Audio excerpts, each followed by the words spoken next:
He has a secret. A powerful weapon lets him deal massive damage to a monster with a single hit. A grim war defined by unbalanced magic. A range of accessories that boost bonuses while traveling. This reward can only be obtained by defeating the boss and is also known as the dungeon's first completion reward. Only she has unlimited access to it. Non-prey dungeon, recommended level 80. A man shouts at his subordinate to work as fast as possible, so the boy runs faster, and the poor boy is sent on the most foolish errands to humiliate him and show the man's superiority. The older man smiles slightly and offers the boy as a distraction for the monster, a smile that clearly meant something bad and frightened everyone nearby. Henri Myth answered with firm determination, clearly wanting the job, and his appearance showed he needed the money. Carrying a huge backpack, he hears shouts from behind telling him it's time to use his useless ability. They clearly hated him. The boy falls and his skill is useless. The boys in the back saw the monster and called it out in a mocking tone. They enjoyed the sight and liked watching the little boys suffer. Reese's skill is evasion. A boy, face full of panic, tries to dodge the monster while shouting his skill's name, his expression frantic. The system immediately reported the activation of the evasion skill. Despite its best efforts, the monster could not hit the boy. Every strike went right through him and did not even touch or injure the boy. Evasion lets you dodge enemy attacks. He dodged and ran from the monster, hiding in whatever corner he could. The man who sent him on this mission let out a loud laugh. Everyone on the team laughed as they watched the boy do his best to run from the monster. That skill was useless and couldn't be used in a fight. Once he got it, the men laughed loudly and told him to leave. The boy had no choice but to agree quietly and step out of their way since they were paying him. One team member stands proudly, ready to attack. The monster was instantly cleared from the path and the latter was already on the ground. On a second viewing, he could only dream of the great team's adventures, since he was too weak and lacked the necessary skills. The man rushed forward with a bright smile, saying the monsters were far away. His arrogance revealed a reckless confidence in his strength and abilities. At incredible speed, the monsters fled as the team fought with pride, not allowing a single one to get close again. Henri stood with his mouth and eyes wide open, admiring the picture, always moved by those heroic battles and dreaming of great feats, travel, and becoming a hero who saves lives. Victorious, the team returned to the city, their great hall looking like a huge pile of money, and the whole city welcomed its heroes, celebrating their victory. A man tossed a small amount of money into the boy's face, calling it his share, while they ignored the boy's abilities and treated him as useless and a burden. Henri ran into the bushes to search for the remaining coins while the team laughed at him. But he didn't care because he needed the money and every coin mattered to him. He dreamed of a skill that would let him fight, travel, become a hero, and save lives so people would welcome him and celebrate his victories over monsters. Picking up the coin and holding it in the bright sun, he realizes he could have earned many more coins and lived in much better conditions, and everything could have been different. He has a younger sister to look after. Smiling, he walked into the room holding a small jar. Entering the room where his sister lay, he turned to Elarat, relieved to see her even unconscious, and holding her so dear, he kept talking, certain she could hear him. As she prepared a basin of water to care for her sister, the daily routine hadn't bothered or worried him for a long time. Her sister needed to wash, and it would be better for her health. Proudly, Henri told his sister he had played an important role today. He did this every day to get the treasure, hoping his little sister would hear him and share his small achievements. The boy admitted that his team had been rude, but let him stay. And it mattered because he needed money to pay for treatment for the person he cared about most. After caring for his sister, he noticed she was completely clean despite always being in bed, and he treasured her. He picks up a small jar of medicine and gets ready to take a new dose to recover as quickly as possible. He held the medicine to his sister's lips and carefully helped Elaret drink, saying the medicine was very expensive and that every drop mattered, not just for the money but for her health. Looking tenderly at his sister, he hoped for the best, and believed that someday a miracle would let Elaret get out of bed and smile like she used to. He remembered the brief exchange with the doctor and how she addressed him. A stern-faced woman told him he had to give Alarith her medicine every day or she would die, and no one wanted that because the girl meant a lot to the boy. Ree's eyes widened. He said the medicine was very expensive, and the woman replied that if he did as she said, Delaying Elleret's death significantly could give her a chance to recover a little and postpone the inevitable as long as possible. He told his sister not to worry and that he would get the money because the medicine's cost did not matter now, and his beloved sister's health came first. With a steady voice, he promised he would definitely get the money, knowing it would be hard and might ruin his health. But he did not care because his sister's health mattered most. You cannot earn that much at a regular job, so Henri must work for Guillermo no matter how difficult, terrible, or painful it is because he needs money now by any means. One detail did nothing to help cope with this difficult situation. The man said they no longer needed the boy and simply kicked him off the team, not caring that Henri needed money, had a sick sister, and had to work. Henri fell to the floor, asking how this had happened, while the man looked at him as if he were trash and gave an evil smile that showed contempt. Pointing to the boy's wounded hand, he said the boy could not work as a porter now and would be useless while wounded. The luggage was heavier than usual, so he could not avoid the attack. Henri defended himself by saying that despite everything, he managed to carry it all safely. All he got in response was a hard punch from a small boy that sent him flying to the other end of the room, knocking over almost all the furniture behind him. Smiling, the man said he wouldn't say it twice. He had grown tired of hanging around the boy. The boy was useless and weak. There was no need for him anymore. The boy sat on the floor looking sad with a piece of meat on his head. Without warning, Henry began shouting to be moved to another team. Introducing himself as Henri Crete, he said he was 13. Kneeling, the boy asked to be taken on as a porter. The man opposite pointed to his eye and asked if the boy was all right. Henri said such a small thing would not stop him. Vowing on the floor, he begged to be accepted while the man considered it. Guillermo's frown alerted Henri, the potential hero. The knight turned to the boy and asked if he remembered his name. Everyone in the tavern suddenly shouted in unison, "First-level prisoner!" The men around him told the boy he was useless and that no one would want him on the team since he did almost no damage and would be no help. Guillermo asked loudly, who would want the boy on their team? They threw Henri out of the tavern, dumped him roughly onto the ground, and ordered him never to return. The man smiled and said he wouldn't be surprised to find the boy dead in a ditch somewhere. No one would take Henrin because everyone feared Guillermo. Alone, Henri wondered what to do. If he fails to make money, Elleret. Memories of his sister and her situation made his eyes widen. Slowly rising from the ground, careful not to make his sore arm worse, he knew. Standing in an alley, he looked at his hand. Seeing the coins in his hand, he realized they were not enough to pay for the medicine. He had already pawned everything he could. That included his father's cherished gift. Nothing was left in the house. Henri did not know what to do next. Clenching his resolve, he realized he would have to go to the dungeon alone and moved his hand quickly. Tapping his small sword, he decided to check his status. The boy thought about his options now. After all, he was only an ordinary adventurer. He could kill the monster and sell the loot. He can't do it alone. Henri can't even beat a slime. Studying his status closely, an idea came to him. Whether he has any chance. You'll only find that deep in the forest. Thistle Dungeon, the dungeon for beginning adventurers. Henri walked through the dungeon's long corridors, amazed by the vast, eerie atmosphere. A cobalt object caught his eye, and the boy opened his eyes wide. Hiding around the corner, Henri saw that the recommended traveler level here was 4. Unsure what to do with the first level, he took a small sword and prayed for his father's help. Henri wondered if he could make money in the dungeon. Cobalt saw the man who suddenly appeared in front of him and bared his fangs to attack. The boy understands as much as he can. This is meant to run and dodge, and he did so successfully with the monster. Running around the corner, he sat on the ground, breathing hard as he tried to see if it had worked, and after a couple of minutes realized everything had worked out well.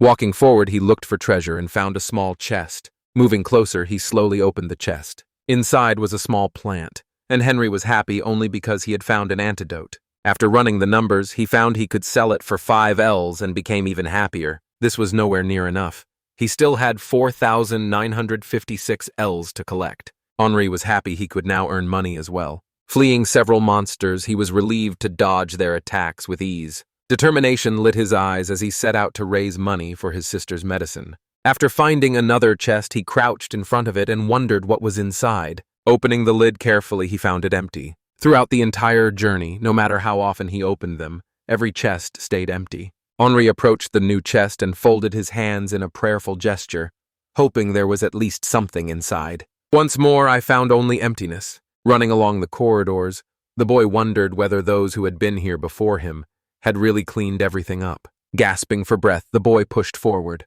Standing before the huge door, he realized his thorough search had brought him to the boss's room. Henri opens the map and realizes he cannot return empty-handed. Examining the parchment, he realized he hadn't checked this section yet. At the dungeon's deepest point is the boss room, and behind it is another chamber that only those who have defeated the boss can enter.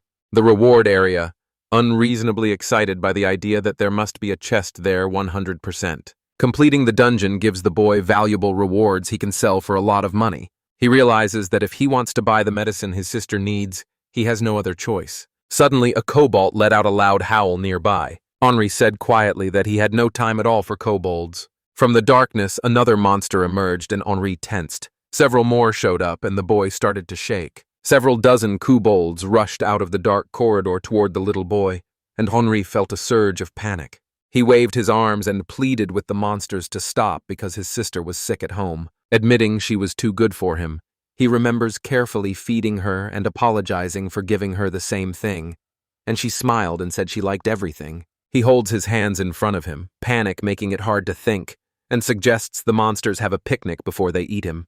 He's going to wait until his sister gets better. Ignoring him, the kobolds advanced to attack the boy, and Henri was not surprised by their reaction. Begging the animals to stop, he used his dodging skills. Leaning against the door, the boy remembered that dodging took skill. It would have worked flawlessly if there had been a boss room behind him, so he slowly broke through the door behind him. Crying that he was ready to die, he slowly walked past the dogs to the other side of the door. He suddenly fell to the ground and looked at the huge door in front of him. He realized he was in the room. Turning around, Unre saw another monster and was very surprised. Taller than the other monsters, Cobalt said slowly that if you enter the boss room, you will not be able to leave until you kill the owner. It was a werewolf, recommended for level 8. 6 people made up the group, and Henri tried to hold a small life tightly in his hands as he realized the boss was standing in front of him. He has no chance of winning. The monster will tear him to shreds. Determined, he kept telling himself he would survive, and that being alone and only level 1 did not matter. Rest assured he will come back alive. The plan began with a vision, and he successfully dodged the monster's attack. Seeing how strong he was, Henri realized any attack from the werewolf would be deadly. This will be his last. The boys noticed the monster was about to attack with both paws. Using his magic, he tried to dodge as quickly as he could. Dodge the attack again and tighten your grip on the knife. His main rule is not to set someone up who is unprepared. The werewolf turned around quickly. With his huge paw outstretched, he pointed while Henri was lost in thoughts of survival. The monster's huge paw was coming down on the man, ready to crush him in a single blow like a fly. Ani stayed calm and used his dodge skill again. He dodged the werewolf's powerful strike, a massive strike with no preparation. It came close, but confidently the boy shouted that he could dodge and see every attack by the monster. The boy started to understand how his body moved. Henri has a tactic for each attack, whether he swings, stretches both paws before a heavy blow, or stands on his front paws. Putting his thoughts aside, the boy forced himself to focus. The monster suddenly stretched both paws forward. Use dodge to leave the affected area. During mass attacks, the monster does not always attack with both paws. Here you just need to create more distance. The werewolf stood on his front paws and must use dodge immediately. Henri knows that as long as he stays focused, the monster cannot reach him. His chance finally arrives, so the boy rushes forward to attack since the monster can no longer attack, and he promises to return alive. Home, where Elerith waits for him. He drove a knife into the werewolf's back, but the creature didn't even feel it. Henri looked at the monster with hope and asked if it really hadn't hurt at all. He started swinging the knife faster and shouted for the monster to stab him so he'd lose at least 1 health point. Tears in his eyes, the man can only dream of doing even a single point of damage. He vowed to cut the werewolf with this very knife until he defeated him. The werewolf grabbed the boy's head and lifted him off the ground. Henri realized that dealing 0 damage meant he never stood a chance. Realizing he couldn't get out, he cursed loudly. Shouting, the boy says he can predict every attack the monster makes, able to dodge every one of them. Despite trying his hardest, he still can't win. Henri loudly apologized to his sister for his weakness while Sony shook his huge paw. To him, dodging is the least useful skill. The werewolf suddenly yanked the man out of his tight grip. After the knife broke into pieces, Henri was relieved it had stayed with him to the end, and thought about his father, who also died in the dungeon, wondering what it had been like. Remembering his sister's sweet face, he apologized to her many times. He longed to hear her sweet voice again. Suddenly, Ellerith spoke loudly in his head, her voice carrying a hint of hope. Henri's eyes widened when he realized she'd spoken, and he turned to see he was flying into some kind of wall. Pressing against the wall, he tried to soften the inevitable blow. Crashing into that wall would finish him. He clearly does not want that fate, and his only option is to use his dodge skill. Suddenly, his body started passing slowly through the wall.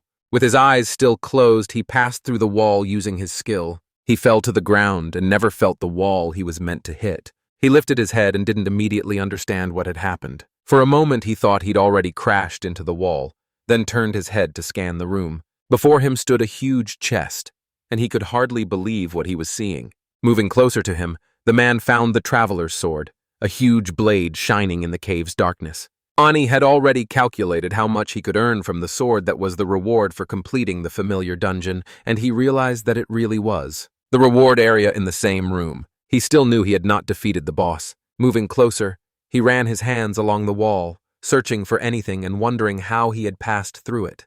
With the sword in his hand, he tried to figure out how all this had happened. Until now, he had been bullied so much just because of who he was. A man from the previous team smiled broadly and said loudly that the boy's gift was useless. Still, Henri received a reward for finishing the quest. It might not be such a bad skill after all. Relief lights up Henri's face when he realizes he can go home alive. Garibos, the city of adventures. The many nearby dungeons attract rowdy crowds.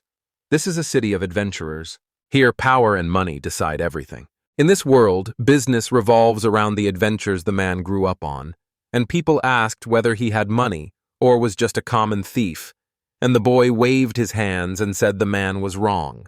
Pulling out a sword, he says he'd really like to sell it. Carefully taking the sword in his hands, he began to examine it more closely and realized that if he could not sell it for a decent amount, he prayed the sword would be worth at least 5,000, because otherwise he would not be able to save his sister. The man at the counter offered the boy 30,000. The boy's eyes lit up when he heard that large number because he could buy enough medicine to last almost a week. Laughing loudly, he ran home, hurrying to reach his sister, then suddenly entered the room and shouted that he had brought medicine for Eleorette.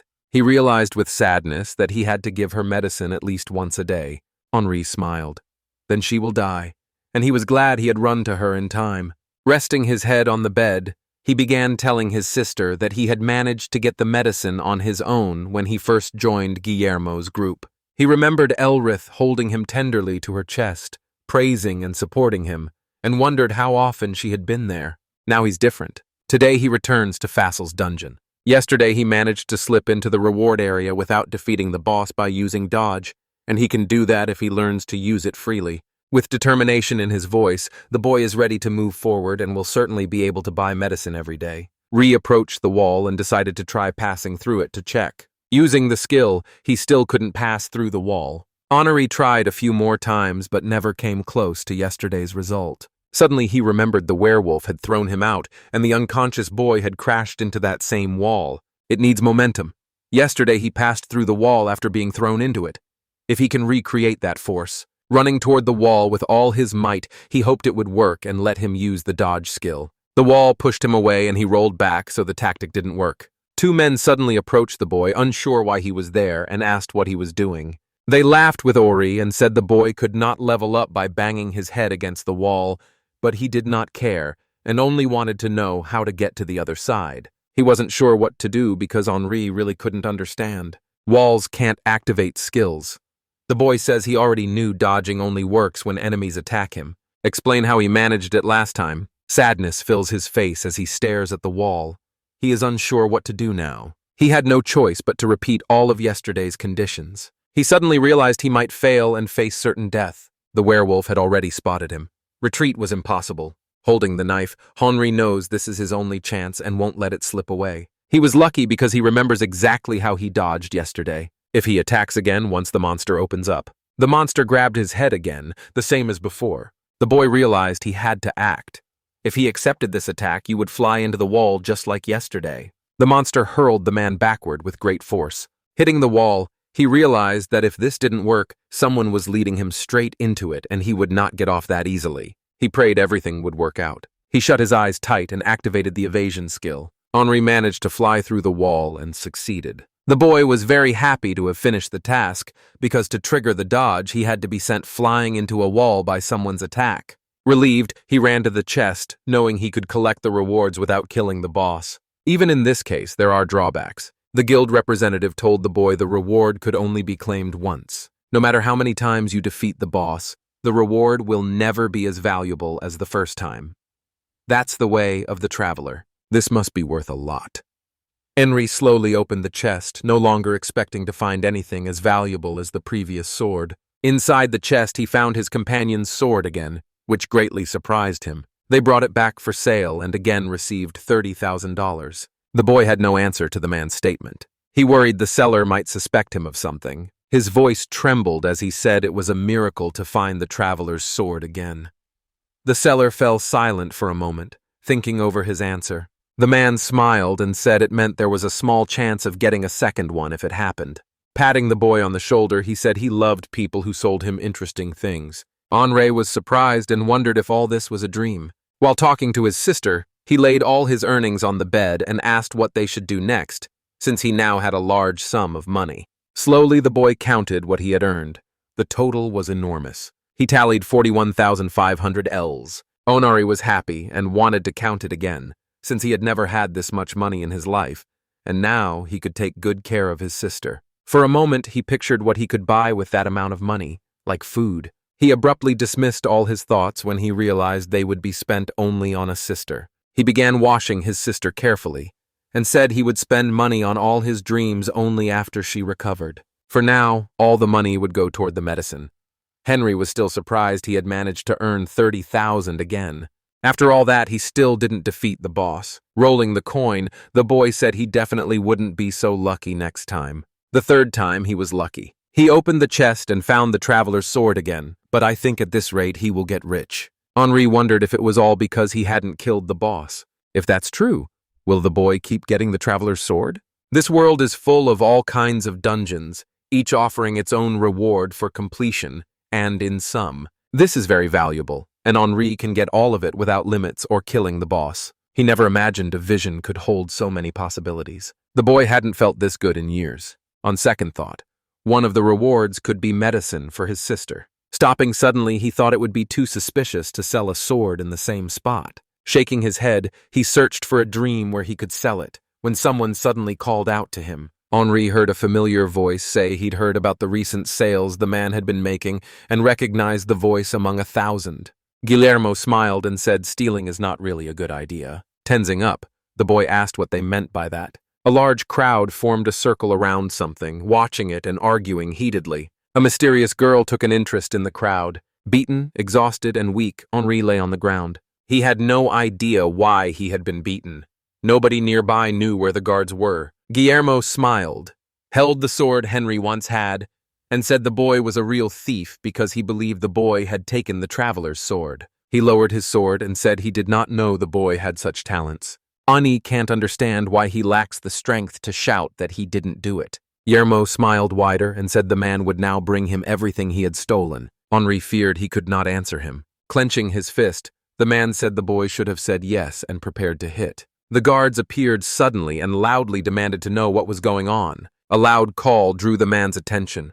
The man with the Irokes stepped up to one of them and reminded them that Guillermo was one of the big three. He handed the bag of gold to him so the soldiers would keep quiet about what they had just seen. He remembered again that money decides everything in this world. The girl suddenly said Guillermo's smile was too provocative. Lightning came out of nowhere and struck the man directly, leaving the boy unharmed. Guillermo had no idea what this was or why he couldn't move. The whole team was under his spell. One teammate noticed it was the ruby staff, a gun that only drops in A-ranked dungeons with a drop chance of 1-1-0-9-2-0 and only one person has it. At the sorceress at Garibos or at Yashmik, she took the sword from the man and said sarcastically that she would return it. Guillermo shouted that the sword was his, but the girl realized it belonged to the boy and moved closer to him.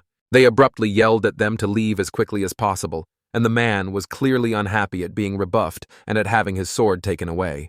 The man left, saying he would still tell Henri about this, and the boy was very surprised that his offender had been rebuffed. He was very surprised when he saw the girl, who was a little older than him and still looked majestic. She suddenly looked at him and smiled. She gave the sword back to the boy. She snatched the sword back, and the boy looked at her oddly. Smiling, the girl said that since she had helped, she could take the sword for herself. Henri looked very surprised by that statement. I asked the same question, and the boy looked down sadly. Leaning close to his face, she told him to simply ask for it back. Waiting for him to start, she returned the sword, since it belonged to him. Henri hesitated, then quickly told the girl to return the sword. Oria returned the sword to him. Falling to his knees, he bowed to the girl, thanked her for saving him, and said he could not have bought medicine for his sister without her. She replied that she believed everyone thought about themselves. Some people are like Henri. She turned, smiled again, and asked if he wanted to learn self-defense,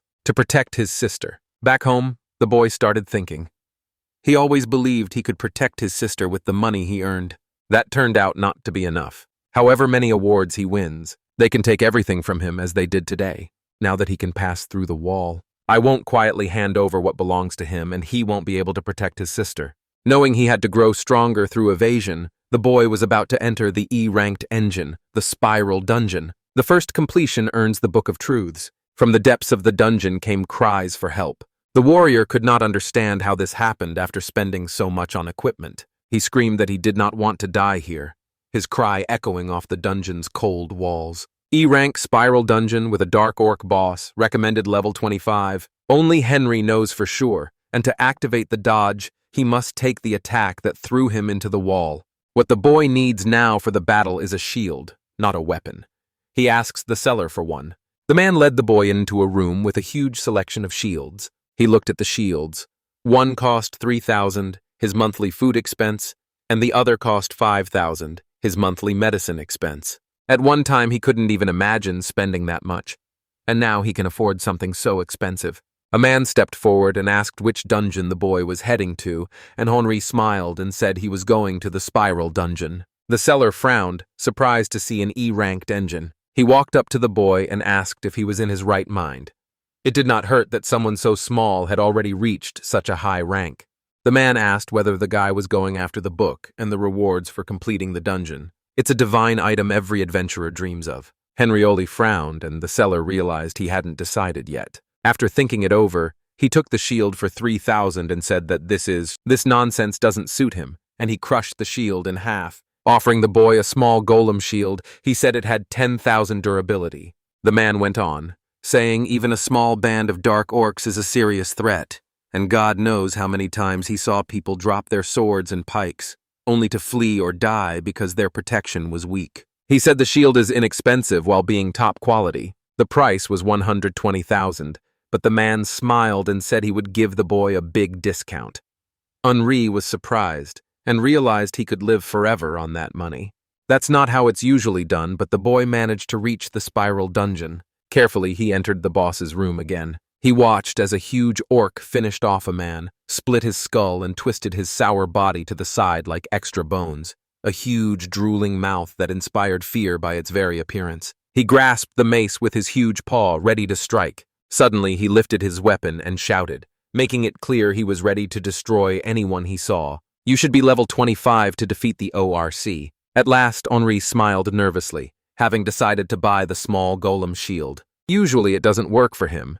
He's only level 1 with low stats, so even if he bought a weapon normally, he still couldn't defeat the boss. Now he can focus on a single thing, because his life depends on the shield. York lunged forward and attacked, trying to destroy his enemy at once. Behind the shield, Henry took cover, but the force of the blow was too great. The shield held up, and the boy realized the seller had not lied. The Dark Orc's attacks are fierce and unlike anything else. Henri appeared before him and activated his evasion skill. He can reach the reward without killing her. The boy was surprised he could fly over the wall even with a shield. Holding his shield up, he checked for damage and found it completely intact, not a single scratch. Henri was surprised that after such a blow, the shield stayed standing and showed no sign of breaking. Relieved, he ran around the room, glad the shield was intact, and he would not have to keep buying replacements. Hugging the shield, the boy smiled and said he would definitely succeed. Raising his shield again, Henri said it would be his closest ally for a long time. Walking toward the chest, The boy told the shield that its help had brought him here to see it. The chest opened and that very book of truths emerged. Uya told him he needed to be stronger to protect his sister. He tapped the use button when the screen appeared. Only this method lets him understand the stats because he can't level up. This will raise its top score by 10 points. Only he can use this book an unlimited number of times. Using his dodge skill again, he flew through the wall. He was given the second book of truths. This works. By passing through the wall, he can get as much reward as he wants. After he got home, he opened the book again and showed his sister all its magic. Dexterity was 10. Showing his status screen to his sister, he said he had increased his agility stat by 10 for the first time in his life. Running around the room, he felt much faster already. He finishes bathing his sister earlier than usual. He vows endless rewards will make him stronger for his sister. The boy sat on the floor cleaning his shield and wondered how much he needed to increase his agility to get stronger. Henri alone knows how to pass through the wall, and if he can get an unlimited supply of the Book of Truths, there would be no limit to how much he could increase his agility. While in Guillermo's group, he saw his numbers. At that time, the man's dexterity was 243. After recalling such a large number, the boy made all the decisions himself. If Guillermo's dexterity is 243, Henri will certainly become stronger. Back at the organ, he vowed that in dexterity, he would become better than a man. Determined to push his dexterity past 1,000, he raised his shield and would only move forward. With a flawless dodge, he sent the boy flying into the wall. Repeatedly, he increased his agility by 10. After using 6 books of truth, his dexterity reached 210. Henri needed much more, so he used his evasion skill again. To improve his dexterity, the boy retrieved the magical book 8 more times. 14 truth books were used, and dexterity was 290, but Henri needed more. His numbers kept growing. They rose with every book he picked up, and he wasn't going to stop. This was just the beginning of his genius plan to protect his sister. Falling to the floor, he smiled and glowed with happiness. Having specially saved up 10 books, he increased the skill by 100 at once. That felt very pleasant to him. A total of 24 books were used. His agility is 390 today, and seeing his increased stats at the end of the day warms his soul. He could stare at them forever. He just sat like that until morning. Every day he collected as many books of truth as he could. Despite mounting fatigue, Arn refused to stop and dodged again. He had already promised himself he would become stronger and had picked up the book countless times. Collecting books over and over again was a lot of fun for him. Nothing in his life had been this much fun. Over and over he collected books. That was already enough. The 100th book, which you won't tell anyone about. However, when no one notices the boy, nothing happens. He likes it because if passers-by found out about the passage through the wall, they would immediately start using it to collect endless rewards. All he wants is to protect his little sister. She instructed him in this. Remembering the girl, he spotted her and called out loudly. Aurea smiled for her. The first-level prisoner and the sorceress Garibosa were 2 completely different worlds. She thought she recognized him, but he looked no better now, which made her fear she had been mistaken. She stepped closer and said the boy looked fine, or he asked if he had really leveled up. Henri felt embarrassed and could not say anything about his ability. Using her special vision, she saw his conditions, but he dug into his own body with his hands, asking her not to. Aurea was overly interested and noticed the man's dexterity read 1,150, which surprised her. Henri smiled and said he decided to get stronger only because of her. He thanked the girl, and Aurea smiled tenderly. Turning gracefully, she would have to clean the dungeon and leave the boy. Henri found any task involving dungeon very interesting. He waved back at the girl, calling out good luck. Aurea smiled and said they'd see each other again. That day, Orion never returned from the dungeon. Aurea did not return from the dungeon. Behind the counter, the man crossed his arms and told her the girl had probably gone to the A-ranked trumped dungeon. He said the rescue team was now in a very difficult situation. Henri was upset and shouted that a week had already passed. The man replied that this was normal because the dungeon's recommended level was 50. The boy was very surprised.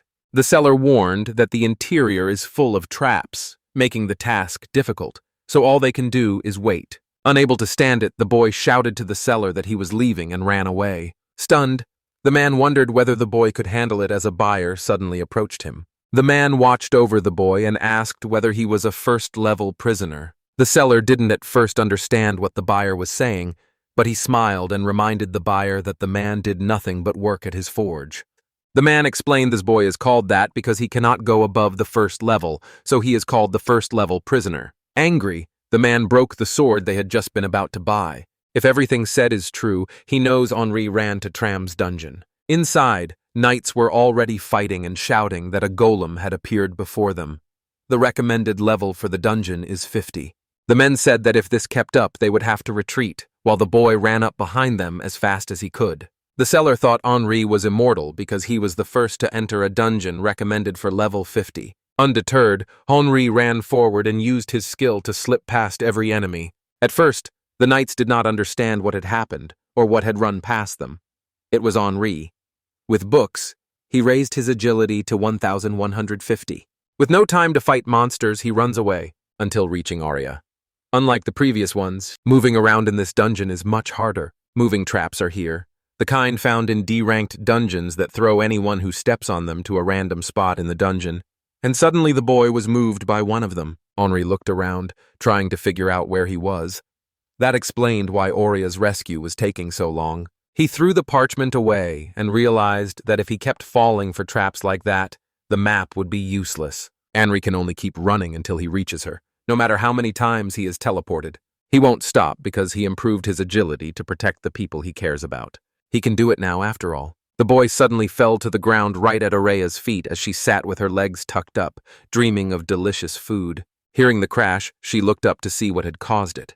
Henri lifted his head from the ground and smiled brightly at the girl, relieved he had been able to find her at all. Arya got to her feet, walked up to the boy, and asked him what he was even doing here. Smiling brightly, he told the boy he had come to save her, which greatly surprised the girl. Arya smiled and said her research was only delayed, and that it did not mean she should run to save her.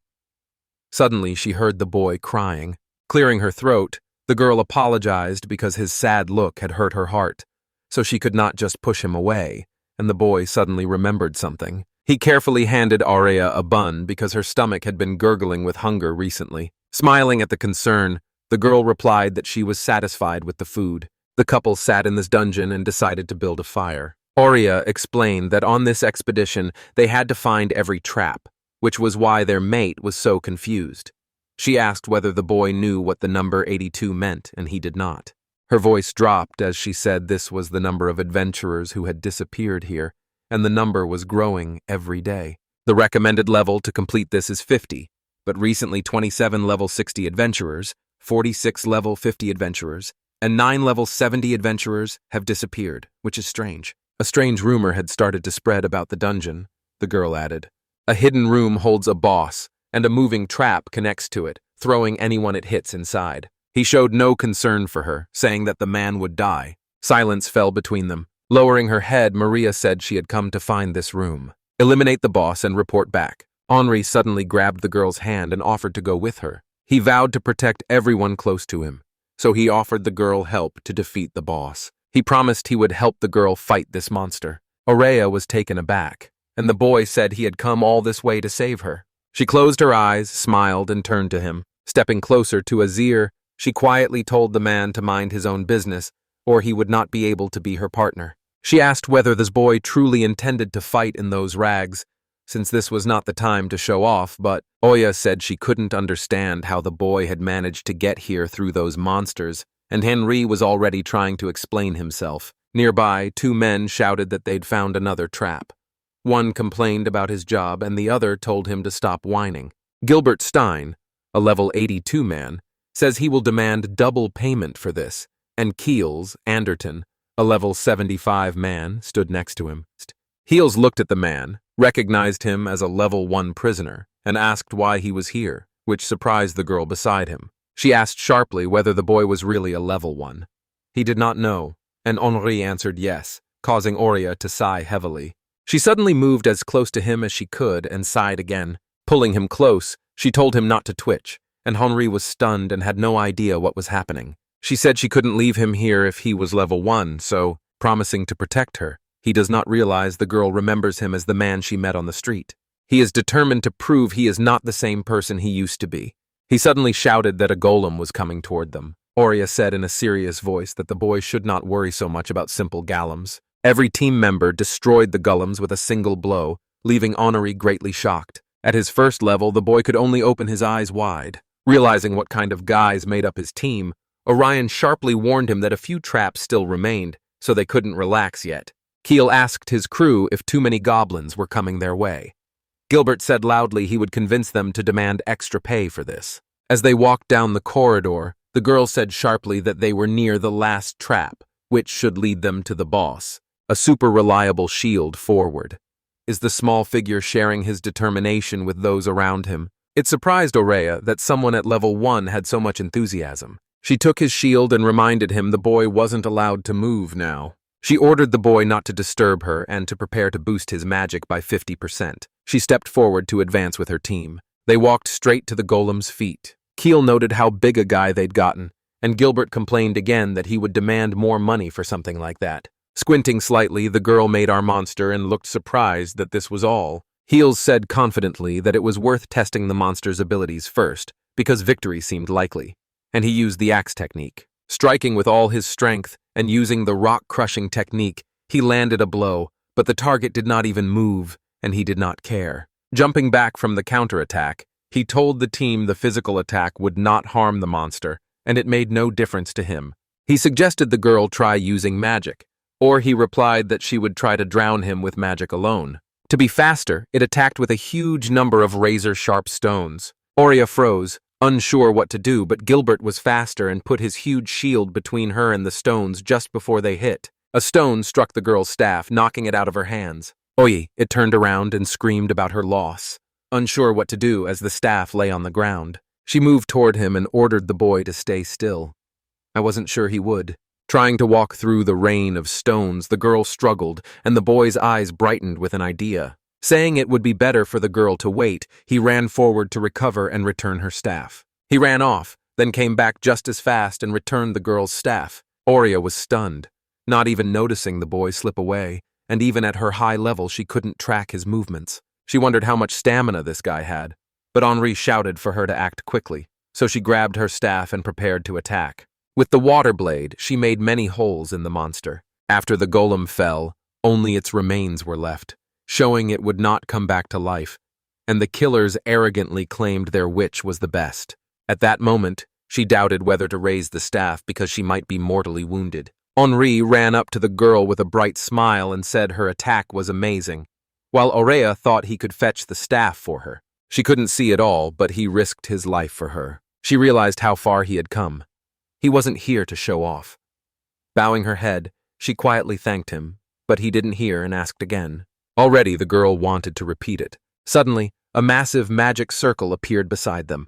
Oya said it was a dangerous trap covering the whole floor. Feeling an incredible power, the girl said the sorter in front of them was there for a reason, but it needed to be activated to trigger the trap. She ordered them to stay vigilant, as they were about to be handed over to the real boss. They ended up in a small cave. Gallant said it was too quiet. Kills admitted he had a very bad feeling, and Aurea stared into the darkness ahead. She used her analytical eye to tell the team there was someone ahead. She slowly began to list what she saw. A large assortment of items. A shield, sword, katana, mace, and axe. Then the monster's stats. Agility, 567. Intelligence, 1956. Resistance, 3,743. With defense, 3,925. Attack power, 4,101. And a new set of dangerous weapons, it was too much for ordinary adventurers. Name: Automatic Night Mode. Level, pausing, Aurea said the boss was level 100. The group of strong fighters were stunned.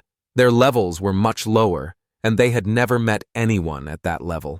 Henri clenched his jaw as the Hidden Room's boss stood before him. Even Guillermo's level was far lower than that boss's.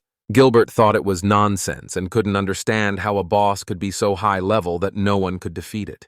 Aurea replied that was exactly why she came here. Casting an attack boost for her team, she tried to help them defeat the monster. With her back straight, she casts the same spell an infinite number of times. She snapped her head up and faced the boss, asking whether he now understood why she was upset because he had suddenly appeared here and killed many of her comrades.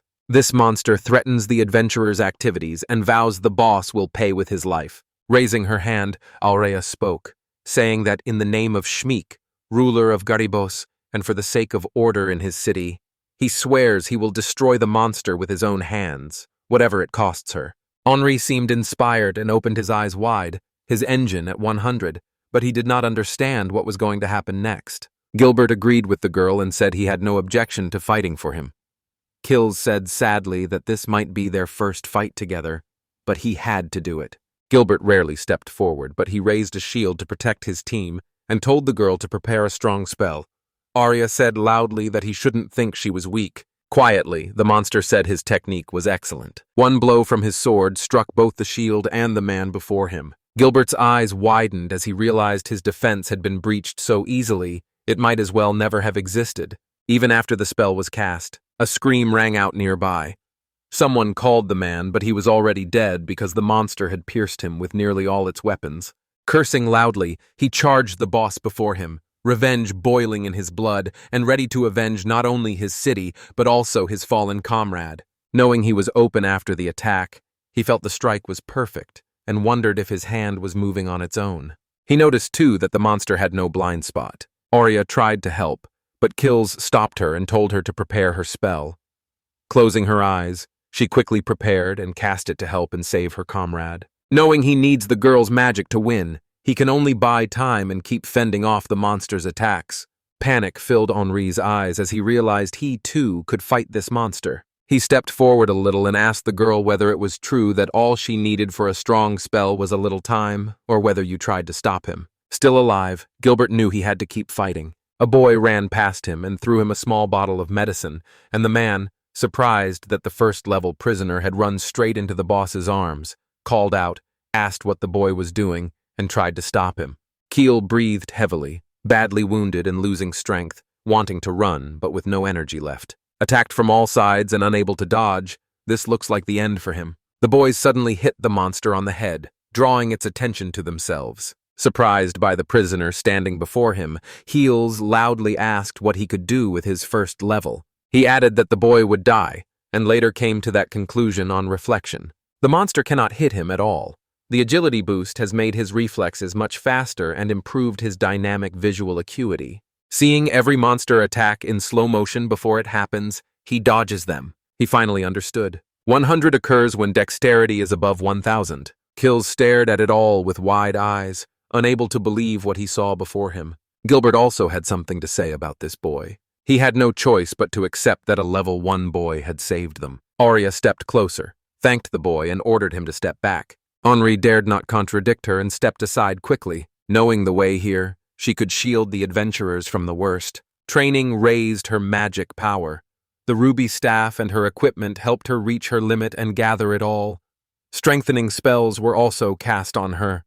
All that energy was released in a single attack. She vows the monster will feel her strongest firepower and summons a huge fireball. A wave of the staff bathed the entire cave in bright scarlet fire as a huge ball engulfed the monster, distracting and destroying it. The fire consumed the monster as his whole body burned to ash and the weapon fell from his hands. Aureus acted immediately, having just managed to defeat the level 100 boss. It was just something. A huge fireball hit him and his weapons and armor slowly melted. Looking back at the girl and admiring her magic, he was suddenly pulled closer by someone. The men suddenly gathered around the boy, hugged him and patted his head, telling him he had surprised them. Stepping forward, Aurea said they only managed to defeat the monster because of Henri. Getting to his feet, the boy said his powers were exaggerated, but the team definitely did not agree because to them, he was a hero who was able to save them. Henri apologized sharply, saying he had not known about her situation. Smiling, the girl said it was fine. She then thanked the boy from the Schmick family once more. Thanking him politely, she said every adventurer in Garibos owed their lives to him. Gilbert said the guild can now be told that Trump's dungeon no longer sends him into a secret room with an invincible boss. Kills smiled and spoke of his feelings, clearly surprised by the boy's abilities and calling him a real hero. Honoree could only thank him for the kind words. He feared that even if the Book of Truth increased his agility, it would still be useless. Either the boy only gets stronger, or he now says he definitely cannot win. Henri didn't immediately understand who the girl meant and asked about it. Aurea explained that when she first met him, the boy had been under a man's control, but now Henri is clearly stronger. Henri realized it was true, and that he had nothing to fear now. Gilmer sat at the bar, slammed his beer down, and cursed loudly. The woman beside him asked if he had already stopped drinking. The man struck the girl and told her to be quiet and stay away from him. A man from the Great Three appeared in the doorway, screaming that a little boy had humiliated him as he turned to his boss. The man apologized for not being able to find the boy, and his face turned sad. Helmer grabbed his comrade by the neck, lifted him into the air, and threatened to strangle him. The man tried to justify himself by saying the boy always walks alone, so he's hard to find. But the other man didn't care and told him to use his head. Smiling cruelly, he reminded them that Henri had a sick sister and said he had told the boy himself. Helmet warned he would tear him to pieces, no matter the cost. The man fell to the ground and began to cough from the recent strangling. The man threatened the boy, saying he would regret not dying in some ditch, and when the man kicked the boy out, the other man could not understand why his boss had suddenly become so attached to the kid. Helmert smiled and then laughed wildly, scaring the subordinate beside him. The man threatened he wanted to see the boy's wild fear in his eyes when he convinced the boy to kill him, so he needed the boy's sister. He's going to have some fun with Henri's sister. Lying in bed, the girl suddenly began to toss and turn, breathing hard and sweating heavily as if delirious, then turned to her brother and asked him to run. A loud laugh echoed in the cave as Kills chased the agile boy, who ran so fast that Kills was surprised he could not catch him. Henri succeeded in protecting Aurea. He protected someone dear to him. He wants to get home as soon as he can and tell his little sister everything about how they handled the boss. Suddenly, the monster's helmet began to give off an ominous aura, leaving the boy confused as he turned to the team. The boy said it seemed a little strange to them, and Gilbert also looked at the helmet and asked what he meant. It was unclear whether he was surprised that they got no experience after defeating the boss and receiving nothing. Dark energy surged from the helmet in a massive wave, blocking everything inside the cave. Suddenly, the boy ran up to the girl, shouting that he should be careful. He used his evasion skill to push Oreo away. She didn't understand at first. A huge crack opened behind them that could have hurt them both. The ground began to crumble beneath everyone's feet in the room, opening huge cracks that injured Keels and Gilbert. Two people suffered serious life-threatening injuries. Aurea called their names and tried to run to save them, but Henri's small hands held her back, and he warned the girl not to climb in there because she would be injured too. The boy used his evasion skill to save Aurea, while the girl tracked something strange with her eyes and asked what was going on.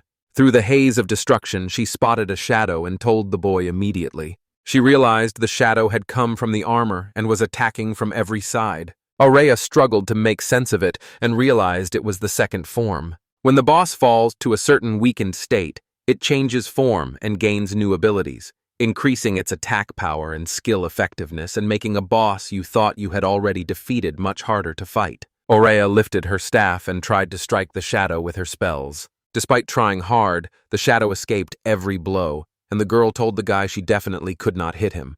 The shadow locked onto Aurea and Henri and tried to strike, but the boy was quicker and dodged.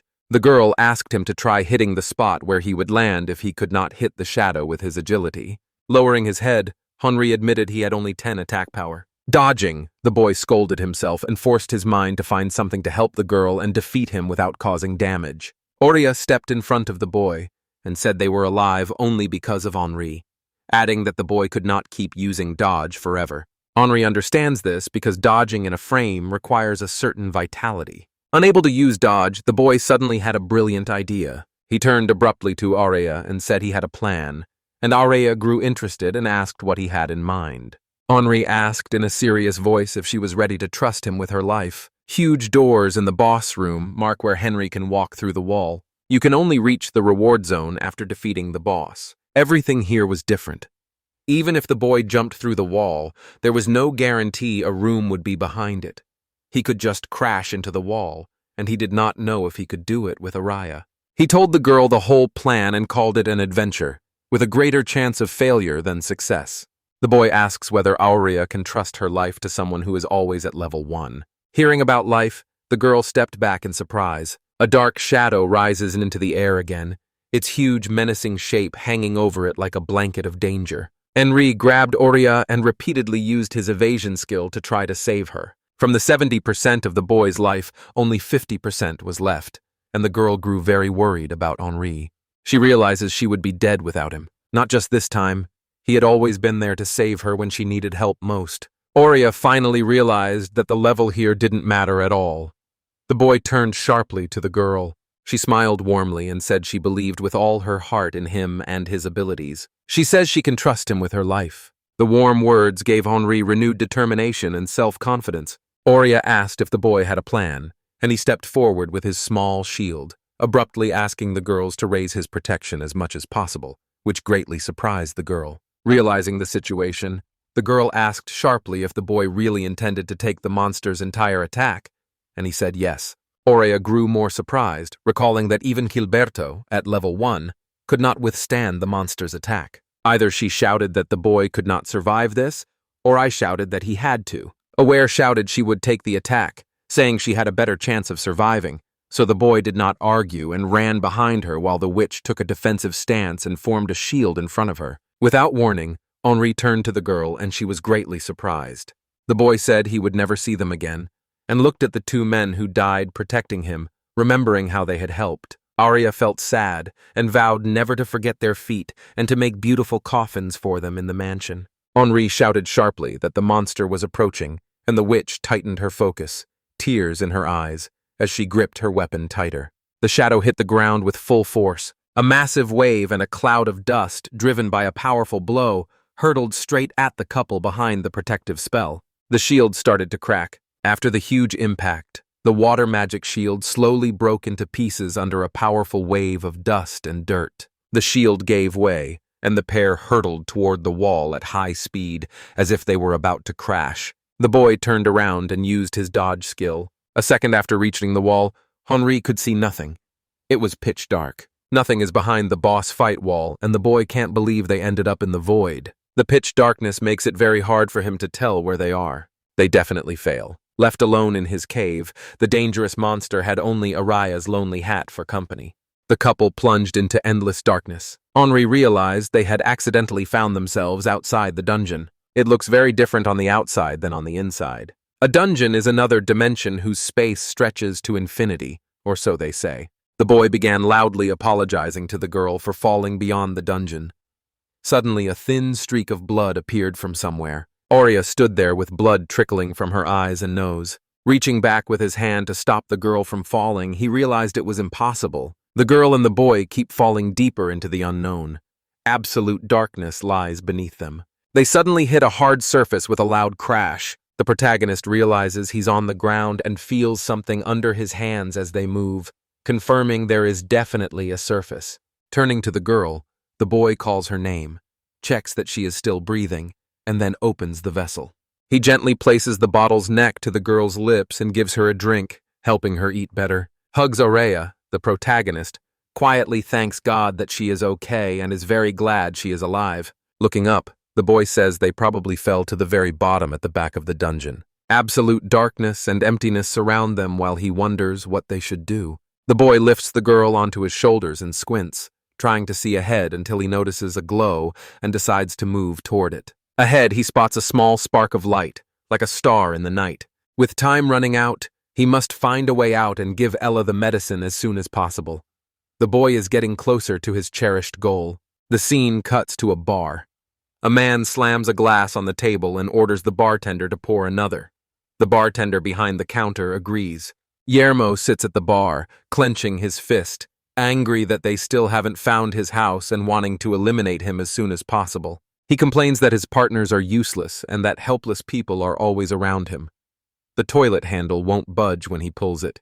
A man angrily kicks the door and loudly demands who is using the toilet, tells him to hurry, and asks if he knows who he is holding up, then says he is one of the big three. A man suddenly steps out of the toilet. Surprised to find Guillermo among the big three, he assumes Guillermo has also traveled a long way. Turning to the stranger in fear, he asks for forgiveness.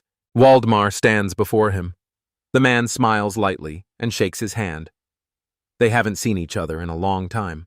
Waldemar pats him on the shoulder and says he expected to find him at the bar.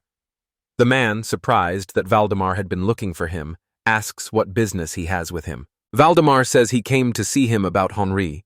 The man reminds him he borrowed it for a while when he left town, and Guillermo panics. He decided to ask him how he was doing. Meanwhile, Henri notices he still has a little left, wonders what it is, says it feels like something is falling, and patiently carries the girl on his back. At last, as he approaches, it turns out to be a polygon with circular patterns, and he notices again how beautiful it is.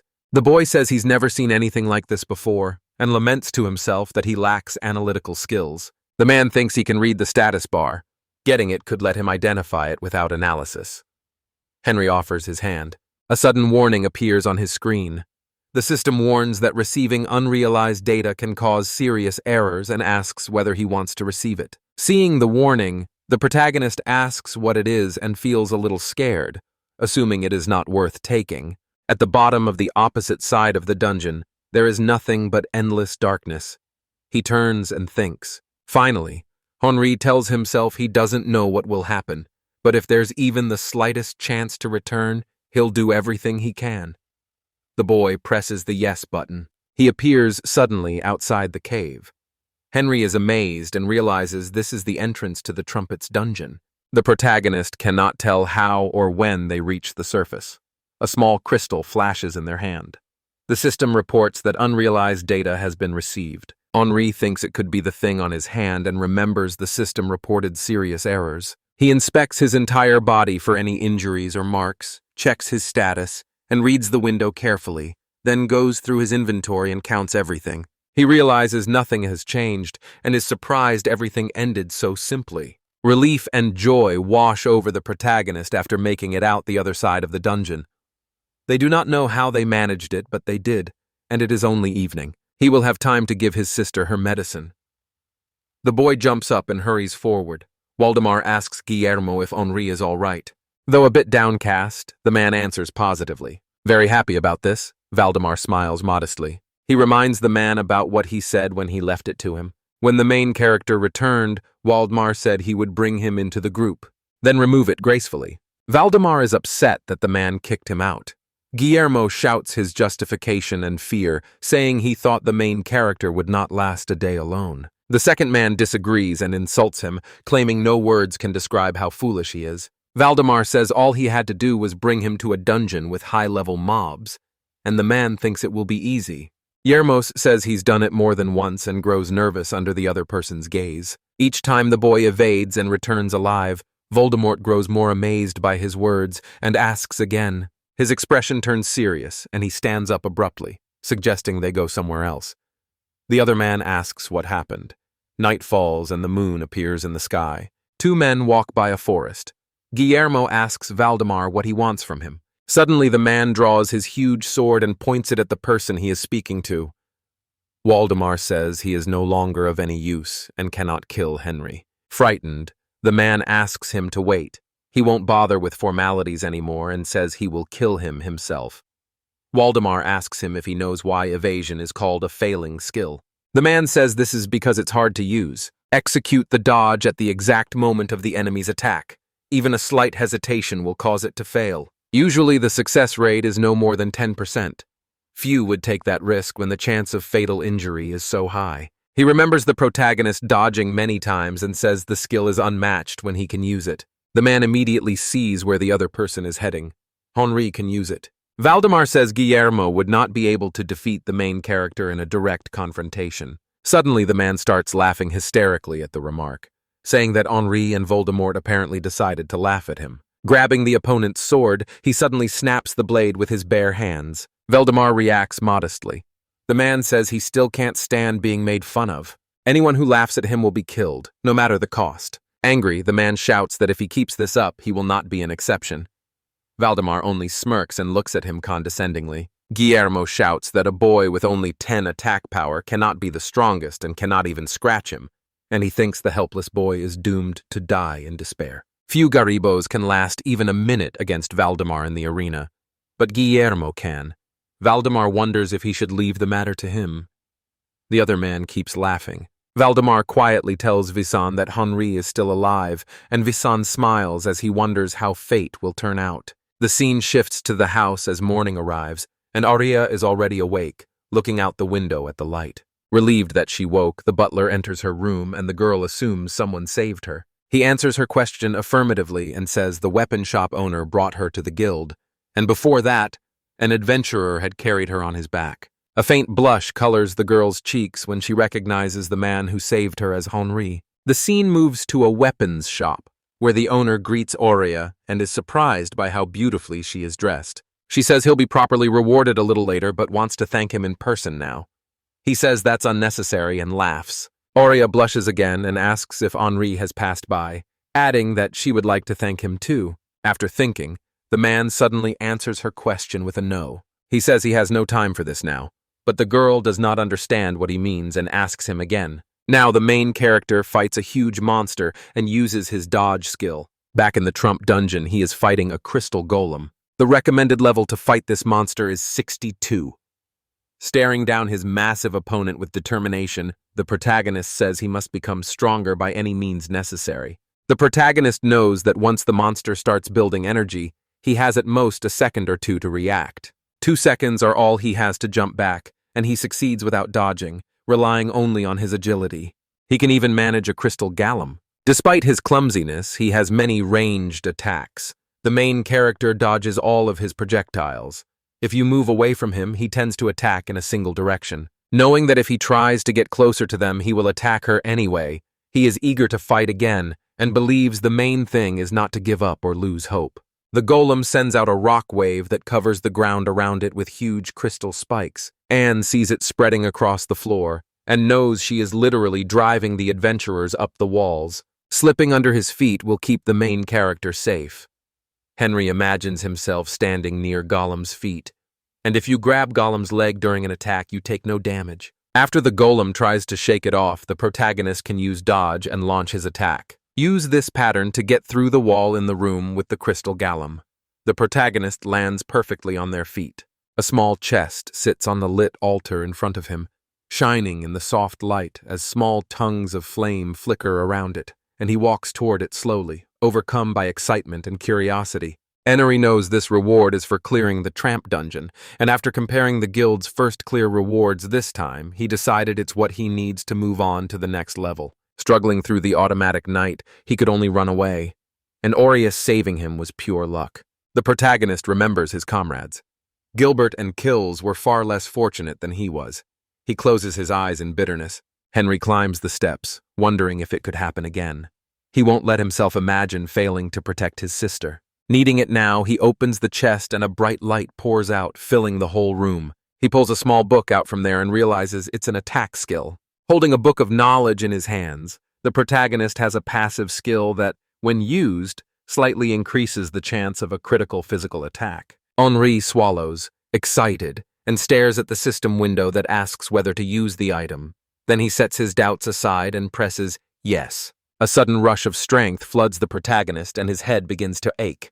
He squints. A system sign appears in front of him, slightly increasing his chance of landing a critical physical attack by 3%. The system tells him his small boost to physical critical chance has worn off.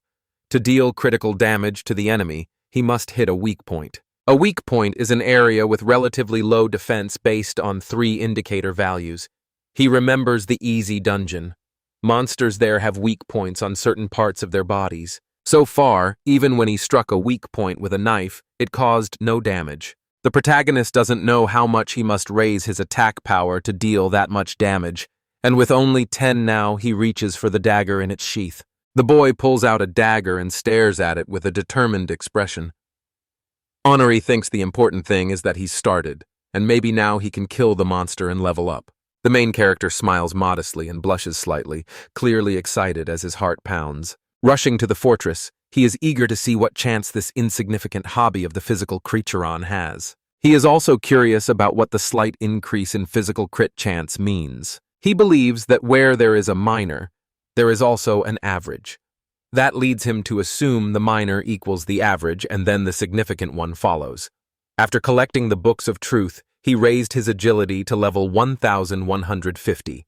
He also wonders what will happen if he turns, and feels the same about the Book of Knowledge. Smiling, the protagonist realizes he has to try this and then runs quickly from the monster. Having already collected several books of knowledge, Henri watches his prey with an admiring look. Excited and curious, the boy waits to see what happens next. First, He wants to know if a minor can become a medium. Then he presses the yes button again. Henri, the initiate, says loudly that he thought so, and the system tells him the skill has been used, increasing his chance to deal heavy physical damage to an enemy by 7%. He asks for clarification on what a significant increase means.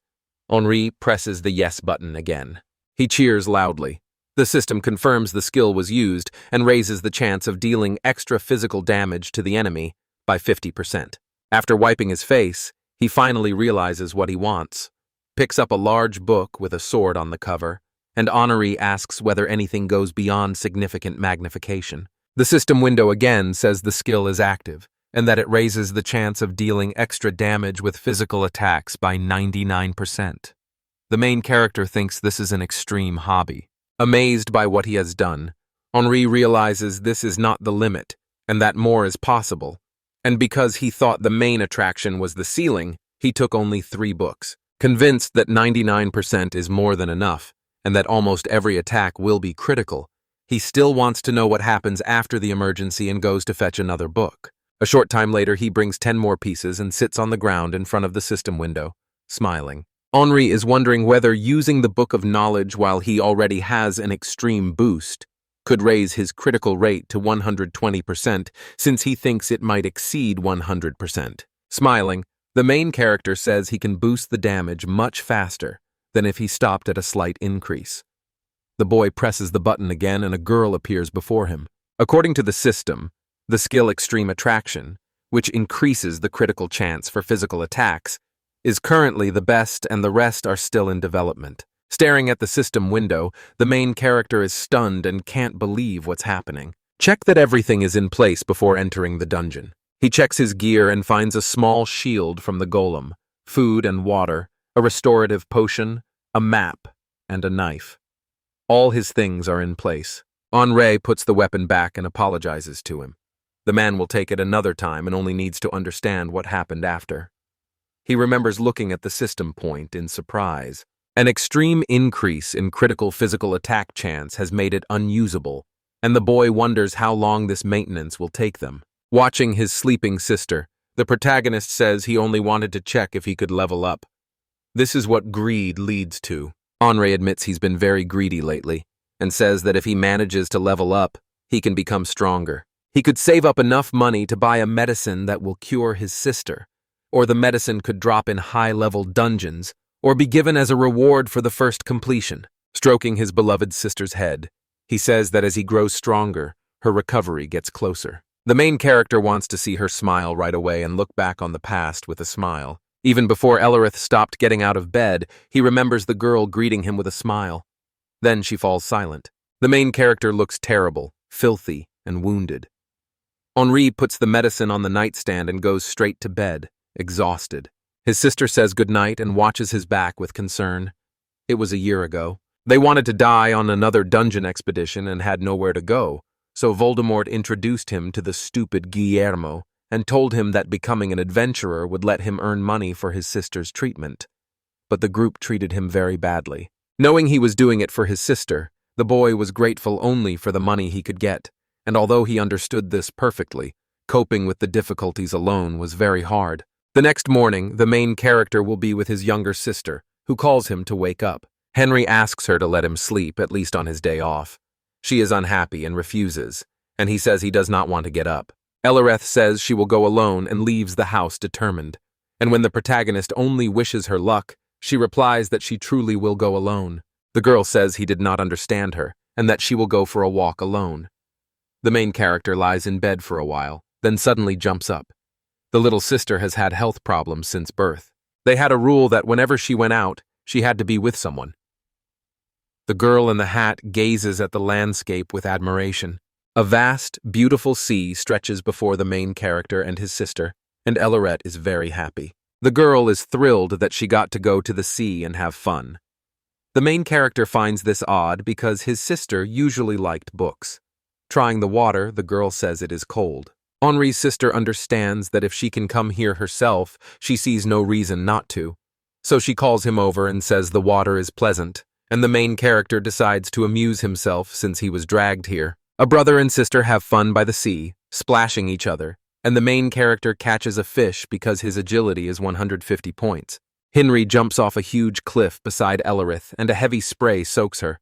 They are both happy and content. Smiling, a girl tells her brother she hasn't seen him smile in a long time and he doesn't understand what she means. Suddenly, Ellerith bursts into tears and says she is very happy. The girl throws herself onto her older brother's chest and cries. Henri is shocked. She shouts that if he's having a hard time there, he shouldn't take risks, and she doesn't need medication. Seeing his smile would make her feel much better. The boy looks down at her sadly. Onari realizes she pulled him out to sea for that reason, and the girl nods at his question. The boy quietly thinks of her as a wonderful child and remembers who he is. Looking up, he squints at the blinding sun and shouts that he needs another try and wants to jump again. From the top of the cliff, her brother shouts that his sister's kindness has spoiled him too much. Henri jumps off the cliff toward his sister and shouts that she no longer has to worry and can rely on him. Once more he sprays her, shouting that he will do everything to keep her smiling. Ellerith laughs loudly until tears fall. They are together. The main character strokes the girl's head and tells himself that her smile gives him the strength to move mountains. Smiling kindly at his sister, the boy says he will try for her. The protagonist says goodbye to Ellerith, knowing she will not reply, and goes to the dungeon again today. Later, the front door the boy came out through is smashed to pieces. Guillermo smashes the front door with his hand, loudly calls to Ellerith, and with a creepy look asks her to play with them for a while. The man says he tracked him down and Henry is not home at the moment. Guillermo praises his subordinate and says he did a great job. The others go quiet. A subordinate says the house is empty and nearly bare. Guillermo suddenly hits him hard on the nose and asks whether he is a fool. Smiling, the man says this place has everything they need and it is what he values most. Guillermo wonders where she is. The boy asks his sister what their boss will do, and she says he only wants to torment Henry. She realizes he wants her to watch him cry. With a sarcastic greeting, the man says he has wanted to meet her for a long time, wearing an arrogant smile as he notes how cute she is. He kicks the bed and screams for the girl to wake up. One cat, in a coma, does not react at all. Guillermo pulls her up by the hair and asks if she wants to have fun with him, but Elra doesn't respond, and his smile fades as quickly as it appeared. Angry, the man slaps the girl in the face and orders her to wake up. He throws it on the floor and his subordinates stare in surprise.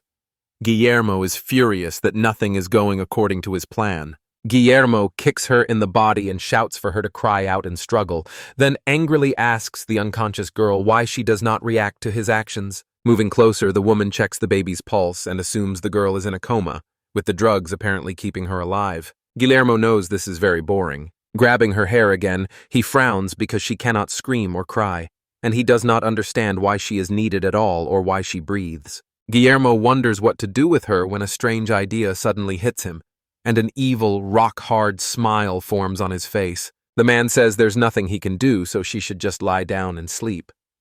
He roughly throws her back onto the bed. Guillermo smiles cruelly as he tells his team to follow him, and the girl does not understand his plan. Flames consume the main character's house as everyone watches from the sidelines, unable to help, and the roar of the blaze spreads through the quiet neighborhood. Guillermo laughs loudly as he watches the building burn in front of him. All his subordinates are amazed by their boss's actions. The girl asks if it is really possible to do this, and the man says he does not know the answer. Only one girl steps forward to confront the man. Furiously, she tells him he is out of his mind and doing terrible things. The man does not understand what she means and looks at her, puzzled. A girl screams that the main character's sister might burn. Guillermo suddenly breaks into a cruel, sinister grin and says it's very funny. The man says he will take everything from Henri, including his house, money, and family, and watch him suffer. A bag of money and medicine suddenly falls to the side and makes a sound. Guillermo turns and greets the boy. The man says he's a little late and greets him back.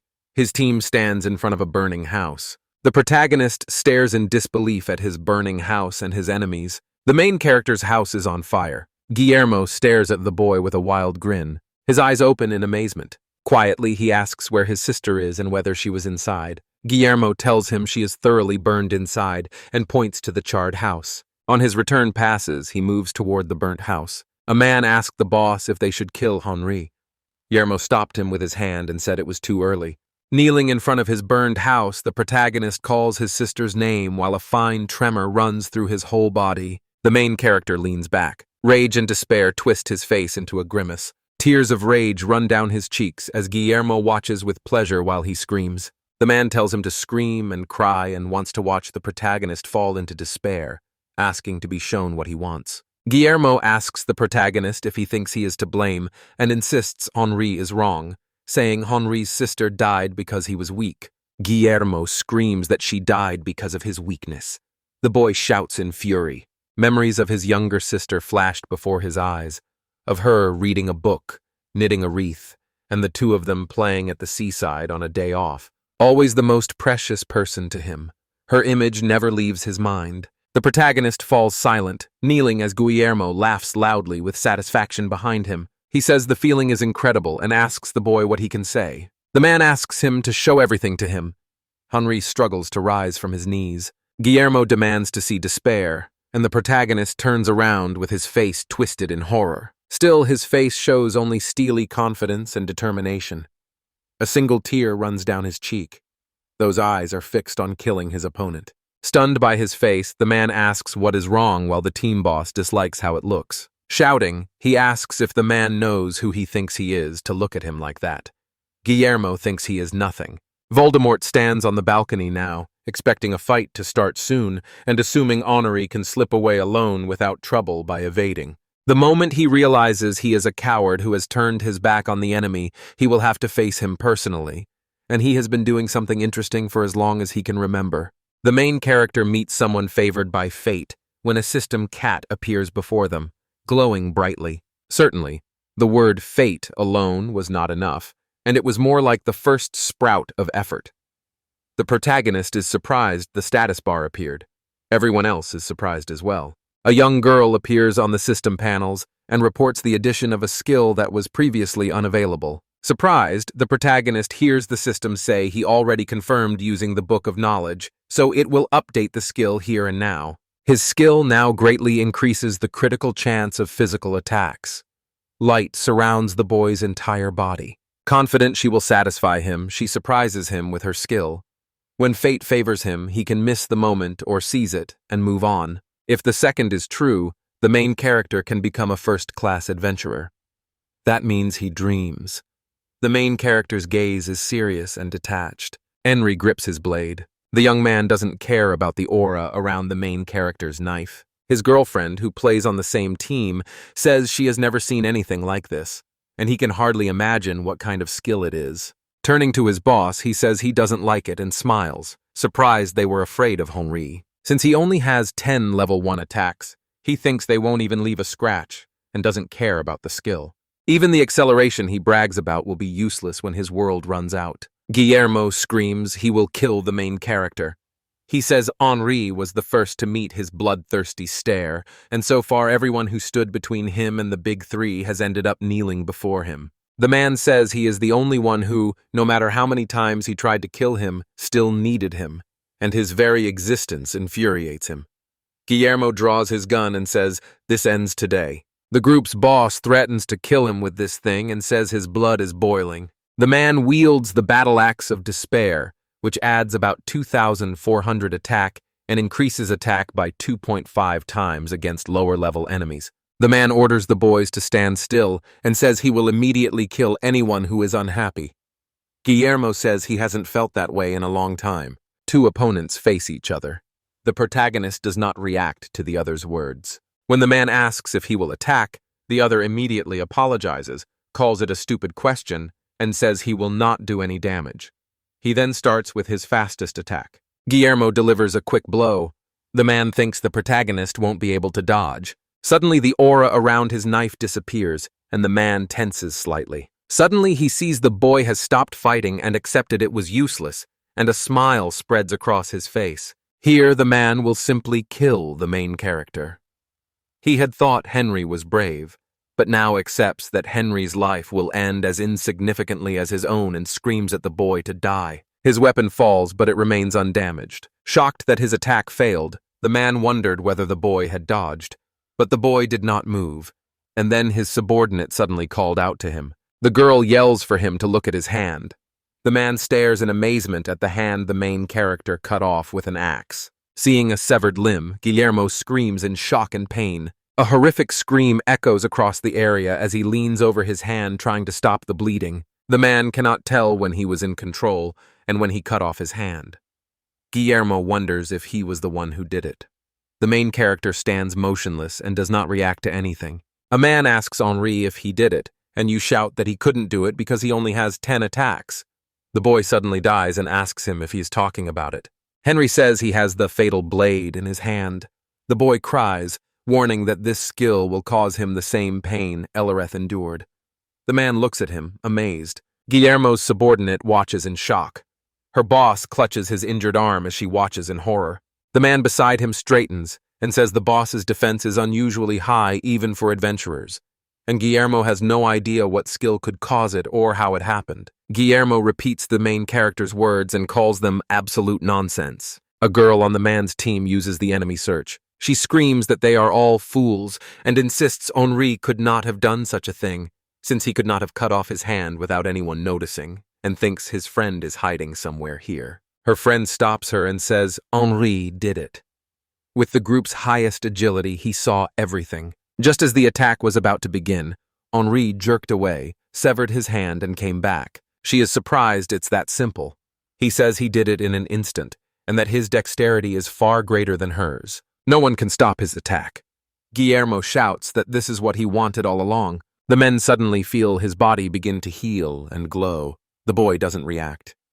Guillermo realizes his assistant is using quick aid. She screams that it won't last long, but will at least stop the bleeding, and he looks at her in amazement. His surprise turns to terrible rage, and he lunges forward, hitting the girl in the face with all his strength. Her brother rushes to her side and helps, then asks the boss why he is doing it, and the boss says he told his subordinates not to interfere. Guillermo screams that she thought he was losing, then suddenly presses her harder against the wall with his foot again, showering her with crushing blows. He asks the girl who she thinks he is. The boy does not react at all, and simply watches. Guillermo's remaining subordinates surround the girl and try to help her somehow. The boss himself says he won't lose to the main character. The man says he will now understand the difference. Adventurer ranks differ greatly. He uses a dreadnought and the ground beneath him crumbles from the effort. This skill greatly increases his defense. 4.503 now forces us. That is enough to withstand his attack. He calls on the main character to attack with 10 attacks in his mind. The man doesn't hesitate to rush in an instant. Once he lands a blow, he'll have a chance to cut him down. The report has already started. Against all odds, the boy cuts off his opponent's left hand. Unable to defend himself, he drops the axe and stares at his former subordinate in horror. Le Mans screams in pain and rage. After raising his defenses, he doesn't understand how it happened. Guillermo worries it may not be enough. Meanwhile, the protagonist opens the jar and drinks its contents.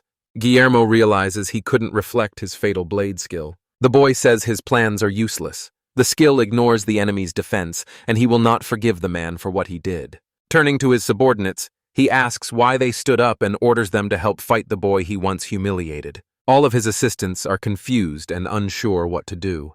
The man shouts at them to kill the boy immediately. Everyone on the team freezes and stares at Henri, who looks terrifying. All three understand the boy can now turn any armor into paper wherever he hits, that the strike itself is impossible to notice, and that fighting him is suicide. The man shouts for them to listen to him. He keeps demanding help. Even the girl who had tried to help him before simply closes her eyes and bows her head. Guillermo realizes they are useless and starts running away from the boy. Henri asks him where he is located. Catching up to the man, he hits him. Henri strikes his opponent in the back, unleashes the Doom Blade skill and cuts the enemy in half. The young man finishes his attack with a series of lightning-fast strikes. Defeated, the enemy collapses into a pool of his own blood. His allies lower their heads and realize their boss has lost. The tired-looking girl calls Guillermo by name. Henri stands over his fallen enemy and realizes he is one of Garibos's big three who fell to a level 1 prisoner. Guillermo's comrades were told they had to run faster because Henri would pounce on them after the boss. She said she was ready to atone for her sins if this was what Henri wanted. She said that in this group, Guillermo did whatever he wanted, and they just watched and cheered, but what he did this time went too far. Henri threw his sword and the boys were surprised. Guillermo moaned as he lay down while someone sat beside him and swung his fist. He hit the man directly in the head, dealing 10 attack points. The man's face stayed with him when the man said he alone would not kneel to him. Henri said no matter how much a man humiliated him, despite everything he kept his courage and endured it all.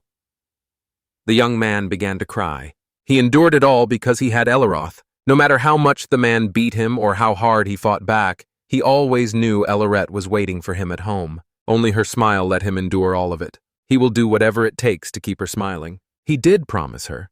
Now the young man can't live without her. Guillermo's comrades watched Henri cry. The man sat down and said he was ready to pay for his sins. And the girl, surprised, asked whether they were really suggesting she run away alone. The young man blamed Guillermo for everything. The girl said they hadn't stopped him, so they were to blame too. The young man asked how they could have stopped him. The second girl said the man was a hopeless egoist and that dealing with him wasn't easy. Dying alone would be lonely, so she stayed with him. Suddenly, she noticed the man begin to move. The man screamed and lost control. He bit into Henry's shoulder. The comrades were surprised the boss could still fight. The man said it was no longer a fight. This is likely his true fighting instinct. Unable to use dodge in that position, Henri didn't know what to do. Abruptly, Guillermo said he would not die alone when asked. Guillermo said he would bring Henry along and then use his self-destruction skill. In an instant, a sword pierced Guillermo's head. Everyone froze as Guillermo turned to face the attacker. Unred had no idea what was happening when a tentacle suddenly appeared, and he could not tell what it was. A hand suddenly appeared in front of him. A familiar silhouette appeared. That was Elareth. She called him by name. That night he thought he saw a ghost. The girl said she saw her too. A girl stood before them. They could not believe she was alive because her whole house had burned to the ground. The man asked who she was. The girl greeted them and told them her name was Someone. With no name, she named herself Someone. The hero told her to stop fooling around and ask who she was and why she was in that body. The girl told him she was very grateful. He had raised data that remained unrealized.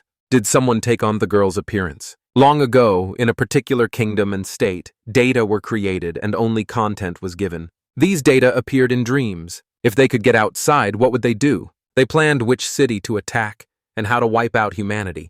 They were given no form or name and were discarded. No one could ever find them, but they kept leaking the data and refused to surrender. They dreamed of the day of reckoning. They hoped that one day they'd sweep across the wide world like a storm. Someone claimed she is that very unrealized data. He couldn't make sense of it. The data he picked up on the other side was now in his sister's body. The man said she was his sister and asked him to return her body. She refused, saying it was very difficult. Managing that body was hard for her. It belonged to her now, but the hero asked for it back. He asked what she planned to do with his sister's body. The girl said she brings misfortune to humanity and that is why she exists. The boy could not believe his sister had turned into a monster. A monster appears suddenly that no single group can destroy, and it is a disaster on a universal scale that will require many groups to work together to eliminate. A knight cast a fireball. Someone said it was pointless because she was very strong. She said one more opponent would be enough to make a suitable match for them. Someone said they should have fun creating monsters. The girl said it was very simple and anyone with a special skill could make one. She told everyone to repeat after her. First, prepare the body. The higher an adventurer's level, the stronger the monster becomes.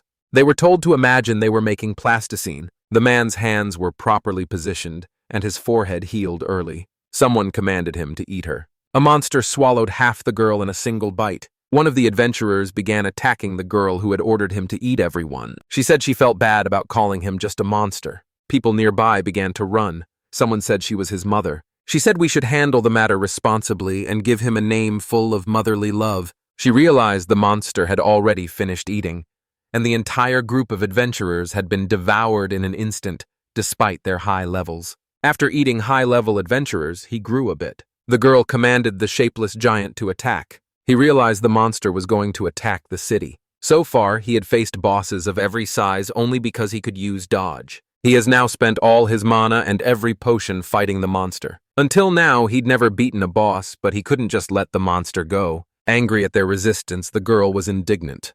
The boy did not understand what was happening. Someone yelled for her not to stick her head out and said she was occupying the body. She told him they needed to run. Elareth said she would detain the giant who had no uniform, so the hero must flee. He said he couldn't run away. The girl warned the monster was getting out of control and she could not contain it for long. The protagonist began shouting her name. The girl asks what he is doing and says her name is someone. She said she took charge when the girl was hit on the head. He asked whether it was really his sister. The girl said one bothers her outside and the other inside, calling them a noisy family. The girl told him to listen carefully because she had waited a long time for a body on the wrong side and had finally managed to get it and get out.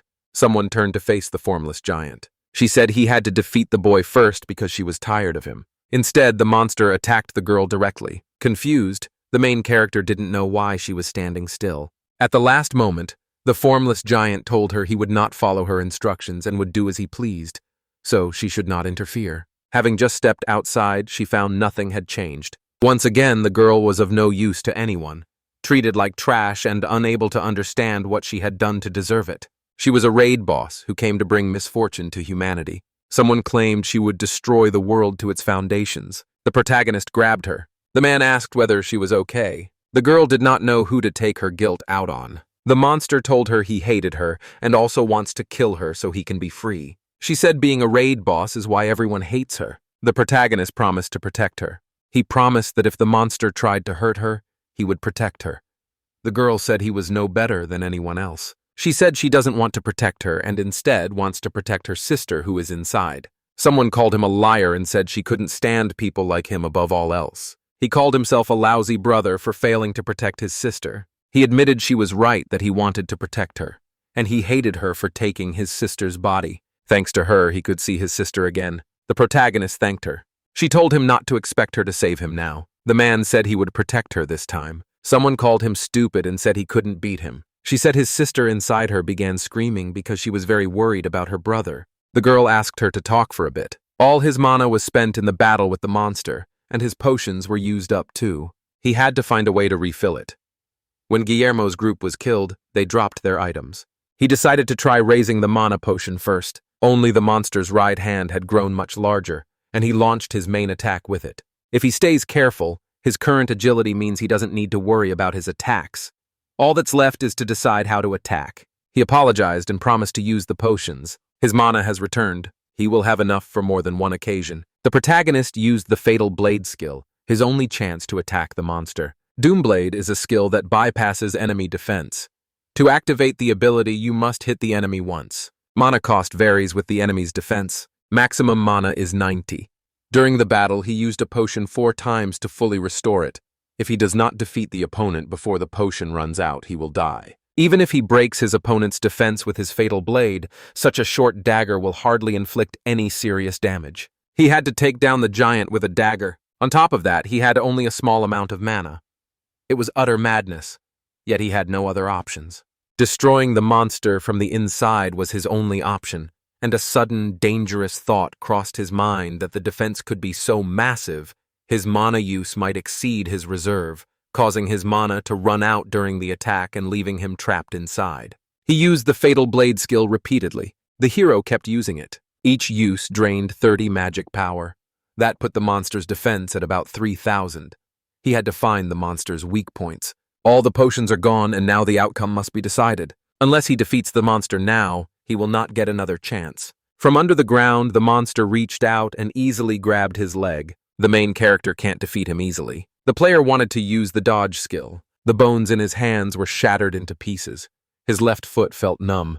He had to drink the potion quickly. He couldn't find his bag. The monster's injury healed. The hero forced himself to his feet. Only 25 magic powers remained. For a while, he could only use dodge. The girl cut it into pieces, and he couldn't believe it. She said she was watching everything from inside and was very worried about her brother. The man apologized to her for making her watch all of it. The girl told him to stop fighting on his own. The wounds healed and his strength returned completely. If my sister couldn't have that ability because she wasn't an adventurer, then someone's body could do it. Elworth said the girl was inside her. After they talked, she agreed to lend her body for a while. "When you're outside," she said, the voice from inside sounds very loud. Someone was unhappy, so their conversation with her would remain private. The girl said she could not remain in the body for long. He asked her to tell him about herself. Eliorette said she didn't want to miss a second while they had the chance. Now 2 monsters were present. That happened because the girl cut it into. When the man told her to step aside, she said she would fight too. After finding it hard to walk, she took up housekeeping. Every day she suffered watching him take risks in the dungeons because of her. Ella Rath asked permission to fight alongside him. She was now inside someone else's body. The main character warned her not to do anything reckless. She said she was ready for anything as long as he was there. They wondered how to defeat the monster. This tax shows we are still primitive. Dodging them was easy for him. The girl said she couldn't dodge as gracefully as he could. The monster could regenerate, and more of them had returned. The monsters could not be cut open. He recovers immediately if attacked. Ella Riff reminded herself not to give up. The man used the deadly blade. Monsters multiplied again, so the heroes had to regroup. He used the dodge skill. They couldn't beat the monsters and had to find a way to hurt them. She said she wanted to check something. The man said Ella Rith was right, and that if the monsters couldn't be cut down, a strike might work, but he couldn't fight that way. They flew straight into the burning house, so the fire might also harm them. The protagonist had no way to beat enemies who couldn't be harmed. The boy saw a hand grab the girl. They restored even the fingertip of the severed hand. Though it was very small, the man used a deadly blade to cut it. The main character said he'd found a way to defeat the monster. Telling the girl to listen carefully, he said he would distract him and asked her to share him as much as she could in the meantime. Unable to do it with his knife, he relied on her. The girl said if she did it, more of them would come. He asked her not to worry and to trust him. He told her she could handle it. Trusting her completely, the hero was even willing to act as bait, convinced she would handle it. The girl wanted to fight him herself. Each chop made more of them appear. Their numbers declined. The smaller they got, the faster they regenerated. Alone, each was weak, but together they were too many. The main character said they defeated a monster thanks to his sister, and the girl said she knew he would come. If cut, it only regrows to the size of the removed piece, and that smaller size also has a limit. Smaller monsters used less mana. Cutting off the tentacle that grabbed his sister cost him only 7. Destroying the baby cost him only 1. The angels have their strength and mana fully restored. Now that they knew how to handle them, they wanted to finish quickly and spend the rest of their time together. Together they are invincible, they said. Ellereth insisted they had to stop the monster before it caused any trouble. They couldn't let it reach the city. Convinced he would never see his sister again and remain in deep despair, the hero now found her beside him. He agreed she was right and suggested they end the nightmare together. At last it was over, and it had been a very long day. The status bar appeared suddenly. Your main character is now level 2. His sister said it was great, and he leveled up for the first time. So far, he hadn't gained any experience because he couldn't damage the monster. Experience is based on how much damage you deal in battle. The more damage you do, the more experience you earn, and finishing the monster gives extra experience. No longer a level 1 prisoner, he has finally succeeded. The protagonist leveled up again after killing a high-level monster. The larger the level gap between an adventurer and a monster, the more experience they gain for defeating it. A level 1 player defeated the monster spawned by the raid boss. He gained another level. His level rose repeatedly. It was hard to believe what he saw. His attack rose as well. A complex had formed because his attack never rose above 10, and the increase in attack made him happiest, making him feel stronger as his level kept rising. She told him not to hold back just because she was there. He had done something amazing, saving the city and her, so he should not hide his joy. He couldn't understand what he'd done to deserve such a beautiful sister. He could hardly believe he had reached level 15 so quickly. It still amazed him. The girl said she was also very happy. You acquire the sword skill by killing a certain number of monsters using a sword. It was a skill for using a specific weapon. Using a weapon without its skill gives you no benefit. His lack of weapon skill left his attack at 10. That herb-picking knife was only for show. From today on, he could finally wield a real weapon. The hero said weapon skill makes up for low attack, and the girl said she didn't follow him. He told her he'd be even stronger from now on. When you become an adventurer, you learn basic skills like swordsmanship, sword strike, desperation, lance mastery, and dash. You begin by learning weapon mastery and a few related skills. To become an adventurer, you must go to church and obtain official status. In his father's place, he had to go to church to somehow provide for his sister. His only skill was vision. He can now wield weapons. She told her brother she was happy for him. He thanked her, saying it was all because she had been there. Ellerith said that with him safe, she had lost all her powers. She apologized to him and said she could no longer stay in the body. Now it's owned by someone. Even controlling it takes enormous effort. He told her he had a restorative potion in his bag and asked her how much she needed and what he could do. She said nothing could be done and asked him to let her stay in his arms a little longer. She asked them not to worry about her, saying she would still be in that body and just needed some sleep. She asked if he remembered telling her bedtime stories when she was a child, and asked him to tell one as she drifted off. The hero told her about a boy who fought to save his sister. She later became his older sister. He said she was an aristocrat and he was a nobody. Elareth said she couldn't open her eyes. The boy said it was time for her to fall asleep. He hoped that someday he'd meet his uncle who worked at the gun shop and the other girl. His sister said he would meet them. The main character promised he would introduce them. He promised her he would find a way to bring her back. The girl asked him to treat someone kindly. She couldn't understand why they liked pushing the limits so much. Someone said only a little more and the girl's soul would have burned to the ground. She said she had to sleep. Elara thanked her and asked her to look after her brother. Someone remarked that she ate weaklings like that for breakfast. The girl asked her not to say mean things. The hero said he needed to find new housing. He said they had to go to the city first. Someone said she would go with him. He asked if she was sure, since the city was crowded, and asked her to promise that she would control herself. She asked him to promise he would not break a single toy, even with a whole pile of them in front of him. They said she would be patient in that case. He thought her view of the world was very different from a human's. A disaster for all humanity, she existed solely to exterminate people. He thinks his sister told her something, which is why she's acting so calm. He wondered whether they could get along. She said she was tired of her clothes. He said they had no money for new ones. She didn't care because the clothes were stiff and uncomfortable. She asked if she could undress when they reached the city, and the hero said that was exactly the wrong place to do it. The boy believed the girl had seen something in the sky. He called her unpredictable. The hero had met the man several times while with his father and was surprised to find the man standing beside him now. Laughing, the man said he had been wondering why the report was delayed. No one could have imagined Beno's offspring could kill Guillermo. The hero asked what he meant. The other man did not know what to do. He feared what the man would do if he learned Guillermo was dead. He did not want to go to jail. The man asked why he was tense. He said he would not blame him for anything and did not intend to tell anyone about it. In their city, he said, if a spot among the big three opened up, someone had to fill it. With the place now vacant, he asked who should take it. He didn't understand how he could know that. The man said the main character should be part of the big three. He couldn't understand why it had to be him. Plenty of tough men in the city would be outraged about it. The man said he would take care of everything. He found the information he received very useful. The main character didn't understand what information was being discussed or what he was expected to prepare. Someone asked if the man had left.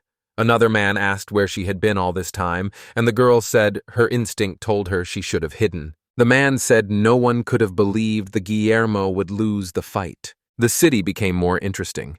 A tea set sits on this table. Oria says the tea smells wonderful, takes a sip, smiles, and finds the taste simply delicious. The blacksmith frowns and tells the sorceress he does not notice such subtleties at all. He slams his fist on the table and says, "This is an armory."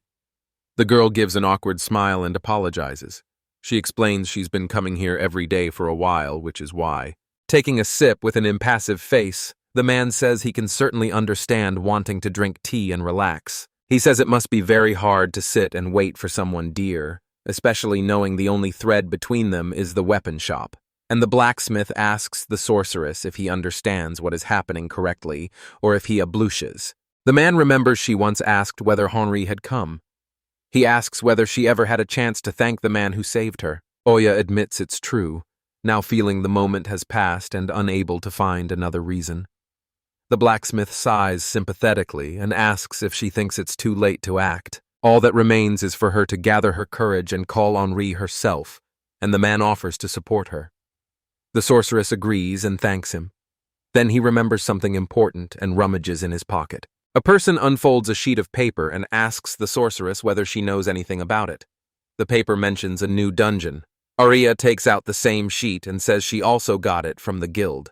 A new dungeon called X was discovered in the capital and placed at the highest difficulty level, while its monsters, bosses, and even the initial completion reward remain unknown. Aureus says rumors claim the reward for completing the first mission is a so-called philosopher's stone. The blacksmith asks what kind of artifact it is. The sorceress explains the dungeon was first discovered in literary sources, and she quotes them. The claim that the philosopher's stone is a universal medicine that can cure any disease. It can even bring the dead back to life. That statement makes the intended impression on the man, and he says it must be very valuable. Aurea says it's no surprise the philosopher's stone is in this incredibly difficult section. The sorceress doubts her current abilities will be enough to let her in. An apology interrupts their conversation. The girl recognizes the voice. Onari walks in, barely gripping the sword with both hands and starting to panic, while she, despite waiting several days for the meeting, is too surprised to act. That's why she went to the gun shop every day. Gathering her strength, the sorceress tries to act naturally. Her plan is to thank the man who saved her. Aureus smiles and says this meeting is an incredible coincidence, though it had nothing to do with chance. Henri recognizes her and calls her by name, but something is wrong, and some of his former enthusiasm is gone. With her eyes fixed on Henri, the girl feels a deep sense of dread. The blacksmith, not noticing anything, lifts the man into his arms and feels relieved that Henri has come back. Henri did not show up yesterday, and the man had been worried. The girl still thinks something is wrong with him. He seemed like a different person. Aurea falls silent and watches the scene. The blacksmith asks if Henri brought the sword to sell, gets a yes, and goes behind the counter. The sorceress steels herself and calls to Omri, who turns around as if nothing had happened to see what she wants. The sorceress asks if anything happened to the boy. Henri hesitates for a moment, then says nothing happened. Everything is as usual. Aurea does not believe him. Henri's eyes are completely empty, and he is crying, but he does not seem to notice. And when the sorceress asks why, he asks again in surprise. He stares at the tears on his palm, surprised, and says out loud he doesn't know what came over him. Thinking of Audria more than ever, Henri quickly wipes the treacherous moisture from his eyes and silently scolds himself for being weak, since he promised to behave as usual. Homeless, penniless, and with no idea how to cure LRF. Waldemar has appeared out of nowhere and wants the guy to take his place in the top 3. Henri met him only once when Voldemort introduced him to Guillermo's group, and it ended very sadly, so involving him in another adventure would be unwise. Both the blacksmith and the sorceress are deeply worried. Unrei wants to ask them for help. I can't explain everything that happened to them. His sister became a raid boss. Henri dealt with Guillermo. After all, the man gets through walls by evading. If he had asked these people for advice, he would have had to tell them things that cannot be told. Henri wipes away his tears and asks to be forgiven. He forces a smile and says everything is fine. The boy says he only wanted to sell the sword, and the blacksmith reluctantly agrees. Aurea isn't easily fooled and demands that Henri slow down. She insists he stop messing around because it's obvious he's not all right. And while she won't pry if he won't open up, it was foolish to think you could just pretend nothing happened and no one would notice. The sorceress says she has a task for Henri. Today, Henri is going on a date with her. Blushing, the guy stares at the girl, scolding him, stunned. The blacksmith says it was well said. Stroking Ri's head, he says that if he keeps everything inside, nothing good will come of it. At moments like this, it's important to change the setting. He goes silent, overwhelmed by conflicting emotions. Aurea grabs his hand and urges him to come with her. Henri tries to pull away, but the girl stubbornly drags him along. The blacksmith watches them go, smiles, and gives a thumbs up. Her grip on his hand is very tight. Beneath her confident exterior, Aurea is drowning in embarrassment, thinking grabbing the man's hand was thoughtless and that she should have invited him more elegantly. But she easily dismisses those unpleasant thoughts. The sorceress sends them to hell, and none of it matters. Onari isn't feeling well now, so today she needs to focus on cheering him up somehow. Someone outside suddenly opened the weapon shop door, and it hit the sorceress hard on the forehead. They had grown tired of waiting for Henri to return. Aurea holds his forehead as he comes to his senses and tries to figure out who could have that much power. The annoyed girl grabs his hand and pulls him outside. Henri weakly resists, remembering he had asked his companion to wait outside, and she asks where he is going. The warrior grabs this man's hand again, but Chan keeps pulling him along. Trapped between a rock and a hard place, he doesn't know how to react. Oya, indignant, asks the man's companion who she is anyway, and Necticon snaps back, asking if the girl is tired of living. Someone named Chain says Henri is his toy, and she gets very annoyed when anyone tries to take her toys away. Since things seem bad, how can he explain to Aurea who Nectar-chan is? Annoyed by the girl's bold words, the sorceress demands to know what gave her the right to treat Henri that way. A bystander casually asks the man what Aurea means to him, and the girl blushes. She says Henri is her comrade in arms and the man she owes her life to. The sorceress feels something different for the guy, but it is so embarrassing that she only stutters trying to say it. Shan roughly hugs Henri and says she can personally prove their connection. If Aurea is so interested in how, then she and the guy actually live together. This statement discourages the sorceress, and she has her own associations on the matter. Turning away, Aurea wipes the blood from her nose with a handkerchief, while Henri scolds someone behind her back and asks why she is setting him up like that. The boy calls to the sorceress and says he is sorry. He introduces his companion as his younger sister. Apparently she had been in bed the whole time but has finally woken, and Aurea, amazed, asks again about her younger sister. Someone Chan turns gloomy and says that if the girl says that word one more time, she'll finish her off. A bystander says Aurea knows nothing, so don't meddle where she's not wanted. Henri says there's no need to kill anyone, and no need for rudeness.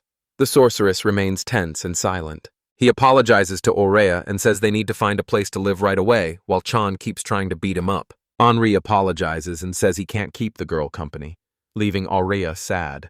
Although she wants to help, she feels she knows nothing about him. When someone Chan makes a mocking face, the sorceress declares war. Smiling, she asks Henri if they could just go to one place then. A delicious pie sits on the table. Aurea says nothing beats a sweet treat when clouds gather overhead. This is the best place in all of Garibos. Henri eyes the apple pie hungrily. Someone named Chan, unfamiliar with food, asks what it is. He asks whether he can eat it. The sorceress answers cheerfully that he can. After all, it's important to raise morale now. Chan asks angrily where the meat is. Aurea replies that if the picky companion doesn't want any, they don't have to eat it, and she wishes the man a pleasant meal. Henri really likes the pie and tells Nectar-chan she should try it because he finds it delicious, but Nectar-chan is not interested in food that is not meat.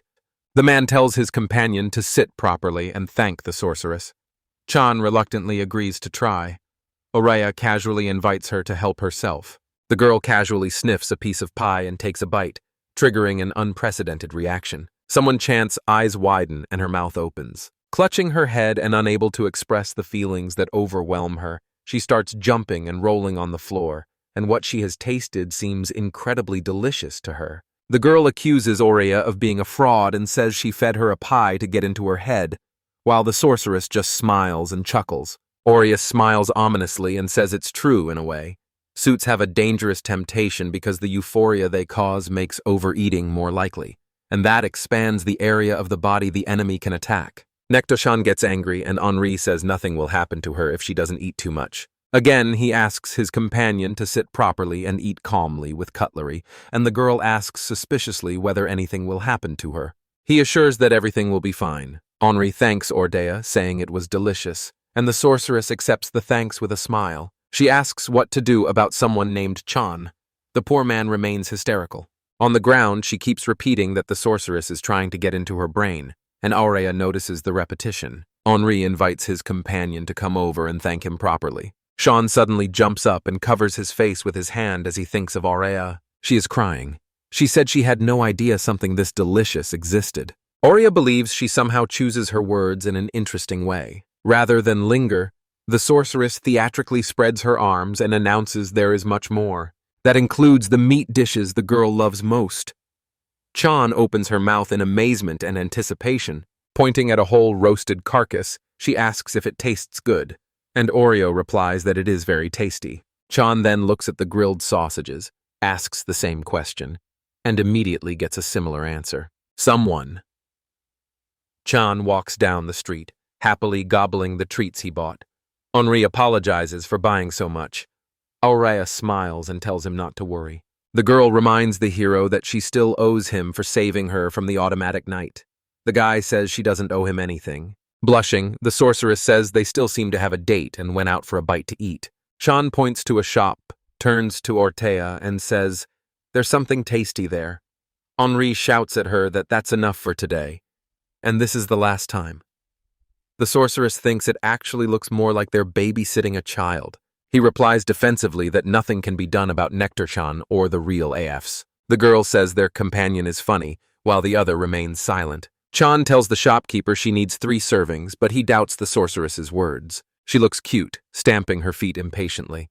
One day, to save LRF, Henri will be forced to make an inhuman decision. Thoughtfully watching Chan, he asks sadly whether there is any way to save someone whose body has been taken over by another personality, and Arya asks again in amazement. Meanwhile, someone Chan gets her food and holds it up like a flag with both hands, completely focused on the new sight. Examining her, the sorceress concludes it is not worth interrogating the man now. It's better to wait until he's ready to tell her.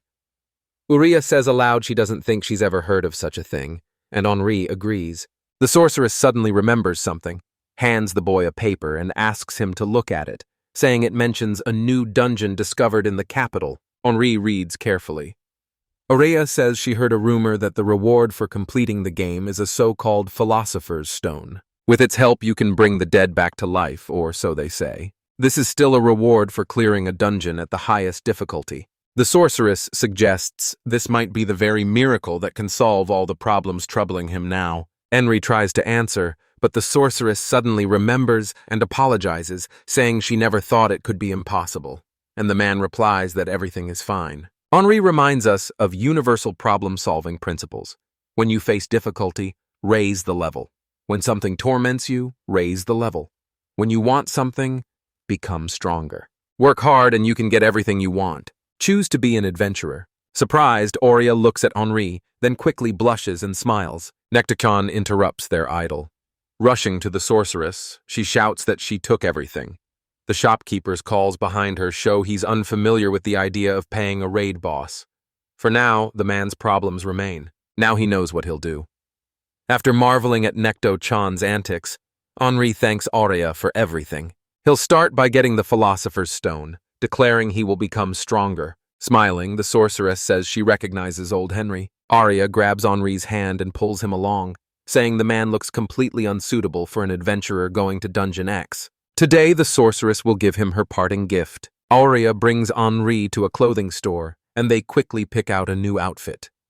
Henri studies his reflection in confusion while the sorceress and the store clerk discuss how the new look suits him. The new outfit costs 24,000 Ls, and the girl gives them away without a second thought, leaving Henri shocked as he tries to grasp that such a large sum was spent on him. Chan runs out of the booth in horror and tells Aurea that people are trying to put rags on her. Squatting down, the sorceress listens closely to the child's naive complaint and says it actually suits the girl very well. This pleasure proves more expensive, but Aurea pays calmly. The man says he is embarrassed that she has to buy clothes even for Nectar-chan. The sorceress treats it as an excuse to show off and says, if you keep running dungeons and leveling up, you'll make plenty of money. The girl tells them not to worry about her finances.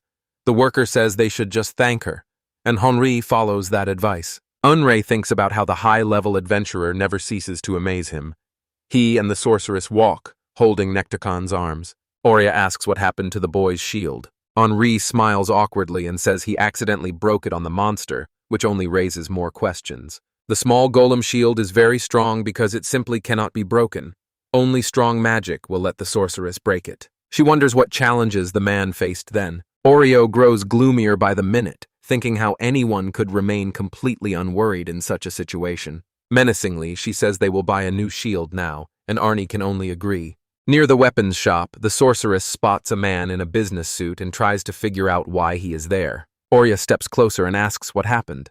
The man says he knew he would find her here. Every day she came here to see Andre, and the sorceress, irritated, asks to move closer to the matter. The man stands a short distance away, wondering what the conversation is about. Aurea looks displeased. Finally, she thanks the other person and says she understands everything, and he asks her not to be late. Without warning, he bows to Henri and says he hopes the boy will continue to care for Aurea. Embarrassed, the hero asks the unexpected speaker to lift his head. He says he owes a great deal to the sorceress. Aurea keeps thinking about something personal. The man turns to her. She regains her composure, apologizes, and asks him not to worry. Aurea asks a companion to buy a shield. The blacksmith does not look happy to see them. As he inspects the shields, he pulls the sorceress aside and says he's really glad the girl cares so much about Henry. It might seem like there are better places for a date. But Aurea says it's fine since she wanted to come here herself, and Henri looks pleased with what he sees. The man admits she probably wasn't wrong about the place. Meanwhile, the guy nervously debates what to do and wants something better than the small golem shield. Arya returns. Anzuri looks at a shield priced at 50,000 Els and decides to pick something less expensive. He can still dodge the enemy's attack if anything happens. Suddenly, Nektakin calls out to him. She offers to test the shield's strength and asks him to hold it tighter. The man asks again, amazed. Someone Chan barely touches the shield's surface with his finger and snorts dismissively. Her blow smashes the shield to pieces and Henry barely backs away. Unwitting spectators watch in amazement while the blacksmith wonders how the girl broke the shield so easily. Entry yells at Nekto-chan, demanding to know what she's doing, and Nekto-chan snaps back, accusing the guy of planning to use such trash, while Aurea watches the exchange in silence. The sorceress senses something is wrong. Although not very powerful, she is still a high-level adventurer. Against a mere child, her strength should be far greater. It is natural to ask who this girl is. What can we say about Henri here? We should find out what he got himself into. Aurea offers to cover the losses and wants the matter settled quietly, yet the blacksmith is crying. He cries and wails, unable to understand how it happened. This shield was made with his own hands. A child could not have broken it. He either says he does not need to pay and does not want any money, or he tries to interrupt him. The blacksmith admitted he had broken this shield with his own hands, so letting it go would teach him a lesson. The man tells Nekto-chan not to hold back and to smash anything that can be broken. Nekto-chan doesn't need to be asked twice, and turns all the shields into a pile of scrap metal. Aurea and Henri plan to buy equipment here next time to at least make amends. One shield still catches someone's attention. She calls out to the man. At last, she found a solid option, a small crystal turtle shield with 160,000 durability. Henri decides to apologize to Aurea, but recalling the good advice, he holds back. Instead, he vows he'll never forget what the girl did for him. He vows he will definitely go to Dungeon X. The sorceress admits she wanted to buy weapons and armor, but she had things to take care of, so she has to leave. Aurea waves farewell, unweaves back. Aurea turns and invites the boy to grow stronger with her. Henri blushes and agrees. He watches her walk away and realizes they've said goodbye like this before. But this time he feels they're a little closer. The man wonders what kind of business the sorceress meant. Aurea exhales in relief. She's glad she managed to meet Henri and checks the status on the go. Choosing equipment, the girl wonders why realizing things feels so pleasant. Knowing someone is ready to fight by your side and why that matters, that takes a lot of courage. At the gate, two people meet. Eckhart, one of the big three, and Guyog, one of the big three. Georg asks if Eckhart urgently called the big three together and is told no. The man says he thought Georg did it, but Georg didn't. That leaves only one option. They both say aloud that it was Guillermo. Neither of them likes this arrangement. Eckhart makes a rhetorical remark. Guillermo is indignant at being summoned by someone so low in rank. Georg suggests sorting this out quickly, hoping it will be resolved. He says that although the meeting is urgent, it's not certain the girl won't interfere. Aurea, watching the conversation, asks if he means her. She says the Schmick family will attend because she has Garibos. Georg reminds them that he has already told the girl more than once. Garibos is a city of adventurers, and the members of the Big Three will decide its fate. Garibos adventurers belong to one of three clans: the Scarlet Brigade, the Dinaro Guild, or the Nameless Clan. The strongest member of each clan is its leader. That leader is a member of the Big Three. Georg says the Big Three meeting is by and for adventurers, and nobles should not interfere in the city's affairs. The sorceress asks what happened to Garibos after the Big Three took control, naming corruption, the slave trade, protection rackets, and robberies by low-level adventurers. Uya asks if their motto is weeding out the weak. Georg doesn't know how to answer. Eckhart realizes things are not going well. He realizes the Scarlet Brigade wants only one thing from adventurers to clear dungeons: strength. And if so they did not recognize Aurea, who made a name for herself as an adventurer until she became known as the Witch of Gabarosa. Georg laughs and admits his conversation partner caught him. He says he would expect nothing less from the De Niro Guild, which exists only to protect the nobility and the rich. Garrick says Eckhart knows how to please the landowner. The man prefers not to answer this. George insists he will only respect those stronger than him and does not care about the ramblings of the weak. Smiling, the sorceress says that if that's the case, they can do exactly as the man wants. The girl vows to make Georg regret his words, and the man says he will wait impatiently. Eckhart offers to fight him first because Georg tried to strike Aurea. After they pass through the gate, they keep bickering. Eckhart says the place they've been invited to is too fancy for someone like Guillermo from the country. It's the best restaurant in the Guild of De Niro. Gior replies that people always try to look bigger than they are. Opening the doors, the man tells Guillermo they're a little late. And even though they couldn't avoid keeping him waiting, Eckhart, adjusting his glasses, asks arrogantly what Guillermo will do if someone like that damages the restaurant's reputation by entering. But the one waiting for them just laughs and says the men do not know yet. Garrick points out they haven't seen each other in a long time. Eckhart says he never expected the person who invited him to return to this city. Valdemar sits at the table in front of them. He says he may have simply decided to share information with those who adore this city. Whether to thank him or fall into despair is the listener's choice, and meanwhile Chan asks Henri what they plan to do next. He says they need to find housing first, and it will cost a lot of money. The girl asks whether they mean the items that can be exchanged for meat or apple pie, and the hero confirms. He says they have to go back to the dungeon, and Chan isn't happy with the plan, saying with annoyance that he expects her to drag herself there, especially since Henri just traded the sword for money. The girl asks why he traded the sword when he'd already learned swordplay. Henri says the sword is too heavy for him, and he can't even swing it properly. But despite that, the traveler's sword has been very useful to him all this time. To him, this sword represents his income. Heading to Garibos today. Out of habit, he entered the fossil dungeon, forgetting his shield was broken. With no choice left, Henri had to use the fatal blade. One hit was enough, and since the player entered the reward zone after killing the boss, he will no longer be able to get the first run reward. Someone Chan grabs the most important thing for himself and taunts the honoree that they cannot even shake this stick. Poor guy. He stays silent, thinking that for the girl this might really be just a stick. For him, beating the boss in Fassel's dungeon required enormous effort. Now that the stage is over and the F-ranked engines are behind us, Henri says he will try the D-ranked engines and is sure you can earn much more there, while Chan grumbles as he walks. He realizes he doesn't like them because they remind him of the other side. Henry apologizes to the girl and asks her to be patient for a little while. He promises that once they find a place to live, he will buy her as much meat as she wants. When someone chants, eyes immediately light up. She mumbles about what she wants, and the man asks again. Blushing, someone Chan says she wants apple pie. Enrique loses his balance before he can agree. It's Nectar Chan.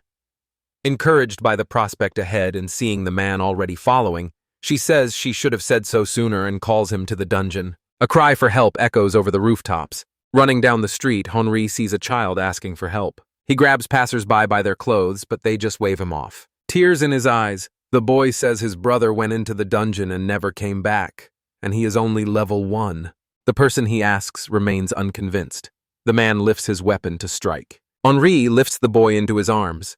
Henri asks if the boy is okay and if he is hurt.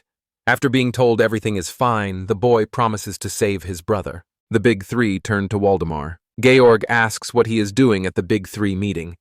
Eckhart asks why Guillermo did not come. Valdemar suggests that for now you imagine he is here instead of Guillermo. Thoughtfully, Georg says that if that is what he wants, then so be it. Eckhart whispers to Aurea, who sits in front of them. Surprised but understanding, the sorceress tells Voldemar that he is the former leader of the Nameless clan. She asks whether the man was in the Big Three before Guillermo, and Valdemar recognizes the sorceress as the feudal lord's daughter, saying it is great that she also came to the Big Three meeting. He asks everyone to sit and notes the Schmick family should hear this too.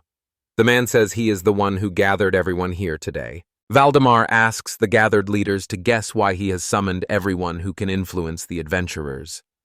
Card assumes the man plans to brief them on the major changes coming to Garibos.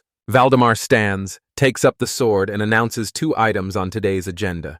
To start the first topic, he asks the group who is familiar with this weapon, Oya recognizes it immediately as the boss sword from the Trump dungeon. Everyone stares at the offered weapon in amazement. Eckert says he heard the enemy was so strong that after Lady Oria's report, the road to the boss's chambers was blocked, and he cannot see how that could be.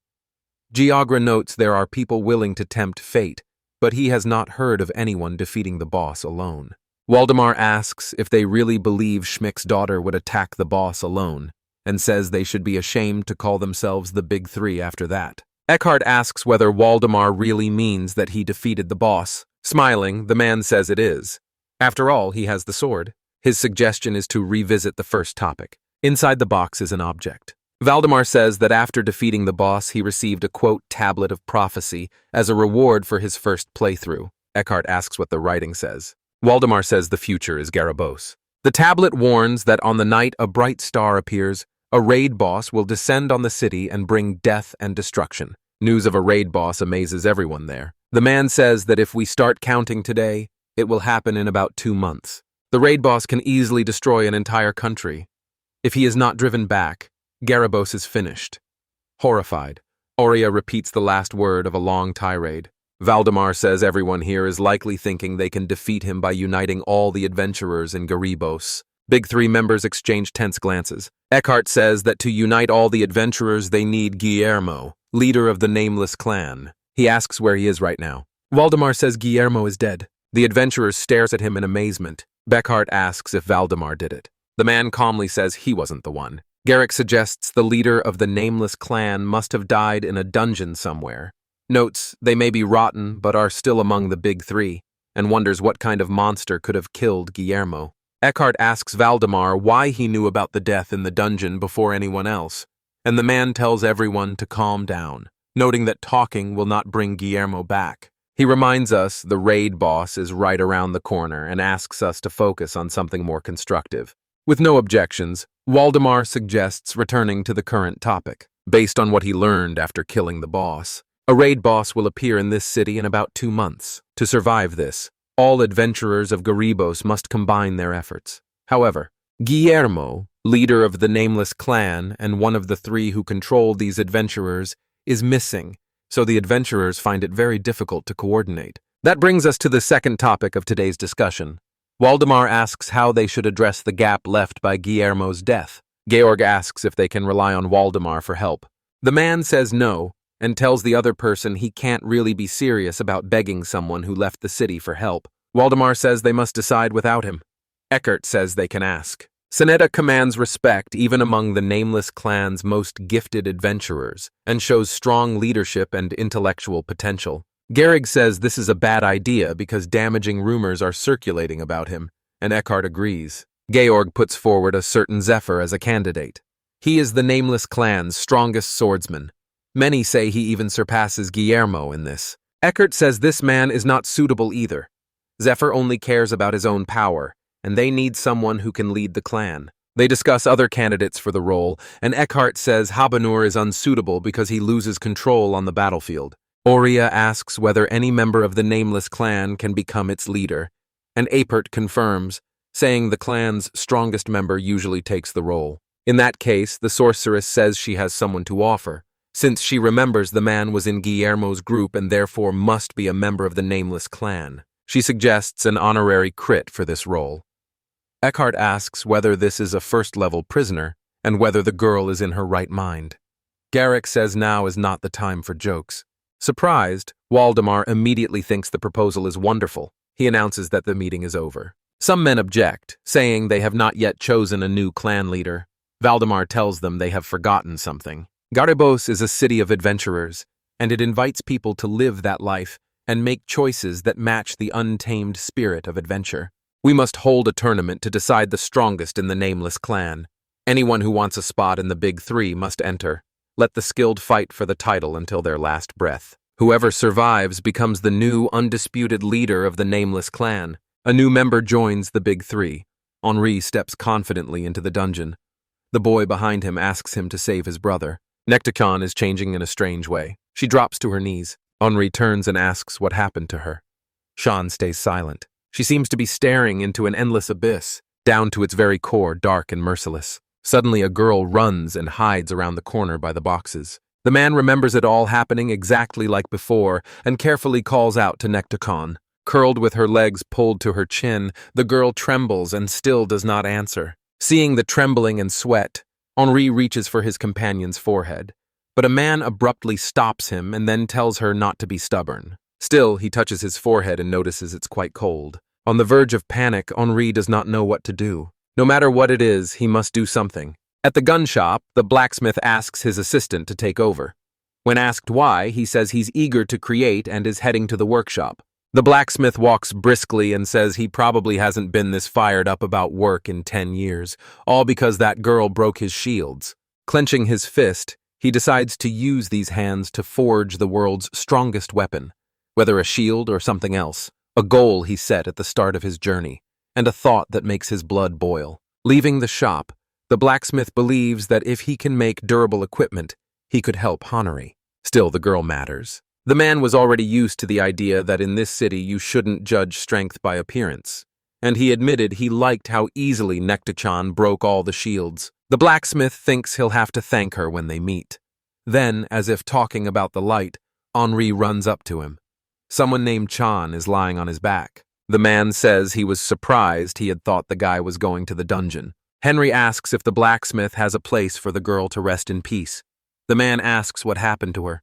The hero keeps pleading for help, saying he has no one else to rely on. The man shouts that the question is stupid and says he will help, of course. He invites Henri to his nearby house. The blacksmith leads the boy into a room with a large double bed.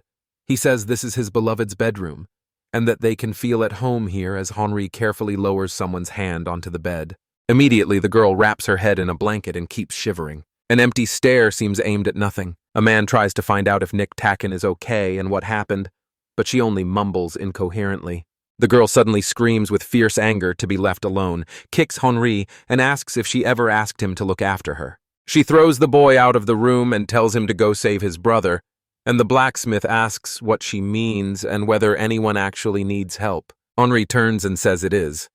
The man thanks him. According to him, the big three control everything in this city, so only strong adventurers can enjoy it. The blacksmith tells Henri he can leave without worry, and that someone will stay in the house to look after Nectachan. After a brief pause, he agrees and says he'll try to return as soon as possible. Until then, he asks the man to take care of her, and someone sitting on the bed says she has become a little crazy lately, even completely crazy. She serves as a raid boss. Her existence means the destruction of humanity. At that thought, Chan begins to smile maniacally and giggle. Someone's knocking at the door. Irritated, the girl turns and says she has had enough and wants to be left alone, but the door opens and someone else, not the blacksmith, stands behind it. Here is another, much smaller girl. Henri wonders what happened to Chan. Not a raid boss, but a normal child. She was so happy trying different foods. He feels uneasy about this. Running, Henri thinks he must finish the rescue as quickly as possible and head back. He seems to have found the entrance to the dungeon he needs. Bonero Dungeon has a difficulty rating of E++. The boy says his brother should be somewhere around here. You should be level 32 to enter the dungeon. Set in the spreading roots of a giant tree, this dungeon's deep, winding passages make it hard for F-rank adventurers to clear. Andre doubts a level 1 adventurer belongs here. Finding him alone won't be easy, and he can't see how the man would find him. A little further down the passage, he sees a magical stone whose crystal glows with a soft light. When you kill a monster, its corpse vanishes and leaves a drop that is priceless to adventurers. Kneeling, Henri studies the magic stone carefully. People go down into the dungeons for things like this, yet this one simply lies on the surface. Hesitating to pick up the trophy, the boy notices something else. Many magical stones form a thin chain that marks the path taken by the previous adventurer. He moves deeper, using the crystals as markers. They lie scattered everywhere and no one has collected them. It is like money left lying around. It is hard to imagine, but it is true, and they lead to the very depths. High-level adventurers who already have enough money sometimes pass through here. Maybe those passing through here had other things to do. He continues walking along the chain of crystals to see where they lead. The man hopes the boy's brother will be all right. The brother has thick black hair, an earring in his left ear, and fights with a shield.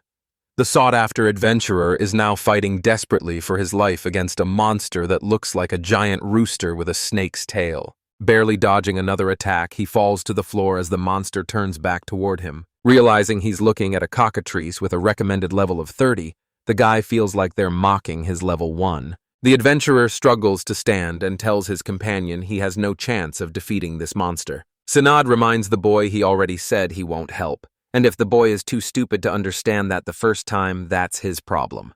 Dismissively, the man says adventurers are weaker these days, and when he was level 1, he fought tougher monsters. The man is horrified. It seems the dialogue won't work now. Senna urges his companion, demanding he fight as if it were the last time, and the boy turns toward the cockatrice on stiff legs.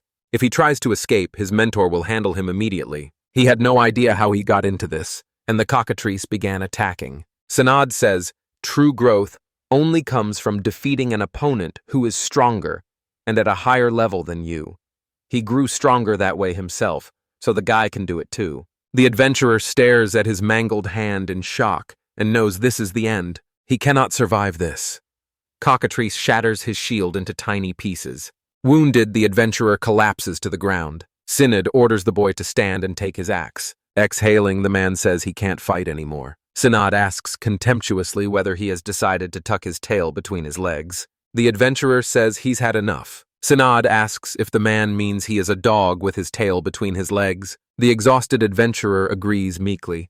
That's right, he's a dog. A weak, pitiful dog is wounded, crying and asking for help. The man screams that he does not want to die and pleads with Sinada for help. This has the desired effect on a man. Bathed in self-admiration, he sees weak people as beautiful when they beg for salvation. Whenever Sinad saves someone from a monster, it is filled with self-esteem. Cheerfully, the man says nothing can be done about the unlucky adventure and that he will fight the cockatrice. Henri has no time to waste. He bursts onto the battlefield, and with a single blow from his deadly blade, severs the monster's head from its body. Sinai is at a loss for words. Ignoring him, the guy rushes to the wounded man and tells him everything is fine and that he came specifically to save him. Struggling, the adventurer thanks him, then immediately begins to lose consciousness. The man tells him to wait and reaches for the potion, while Sinad stands there gloomier than a cloud and looks like he plans to attack himself. He immediately pulls himself together, because it is unseemly for a true gentleman to display his emotions. Inside, he is furious and ready to kill Henry for stealing the lifetime pleasure of catharsis, and outwardly, he squeezes the knob of his cane until his fingers cramp. He suddenly recognizes Henri. Pleased that he managed to give the wounded man a healing potion, the guy draws Sinad's fascinated gaze. The man asks whether the sudden savior is named Henri and receives confirmation. Sinad asks again whether he is the same first-level prisoner. Henri replies that he is, more or less. This fact charms him. He stares at the guy without looking away. Sinad claims he's actually a fan of Henri. The same young man still has the failed evasion skill and says he is very curious about what kind of adventurer someone with such an unusually rare skill could become. Raising his arms, Sonad proudly declares his life's work is to train capable adventurers from level 1 and calls himself a collector of first-level adventurers, a title everyone, including him, recognizes. The man says his name is Sinad Sullivan. He apologizes in advance for his plans to act as a guardian. Unre thinks he is too pushy. The man keeps ranting that if the boy weren't already in Guillermo's group, he would take Rihanna's wing, and the hero realizes Sinad probably doesn't know Guillermo is gone, but he is the last person who needs to know. He reconsiders and decides not to get involved with this dubious character, puts the wounded man on his back and says he is leaving, and the man calls out asking him to stop. He asks where Henri will take the boy. The hero says he was asked to rescue this adventurer. Sinad says this is unacceptable. You cannot take his comrade away. Henri is hurt by those words. He studies the man closely and asks whether he could be his comrade. He didn't help him then, and those words made the hero's face twist with righteous anger. On Seneda, he says the man's face looks simply charming when he's angry. He says it comes from how he was raised, and that spoiling someone keeps them from becoming a strong adventurer, while strictness gives them hope. The man says this guy can master magic, and Henry thinks that's impressive. Magic mastery is the skill needed to use magic. You cannot use any magic without it. No adventurer has ever found a way to master this skill. so it can only be inherited from your ancestors. Some adventurers only discover this skill after registering with the church. Senad says the boy can master weapons, is strong, and also masters magic. So Senad believes the young man will become incredibly powerful and is now Senad's most promising possession. It makes no sense for a stranger to teach him how to raise a protege.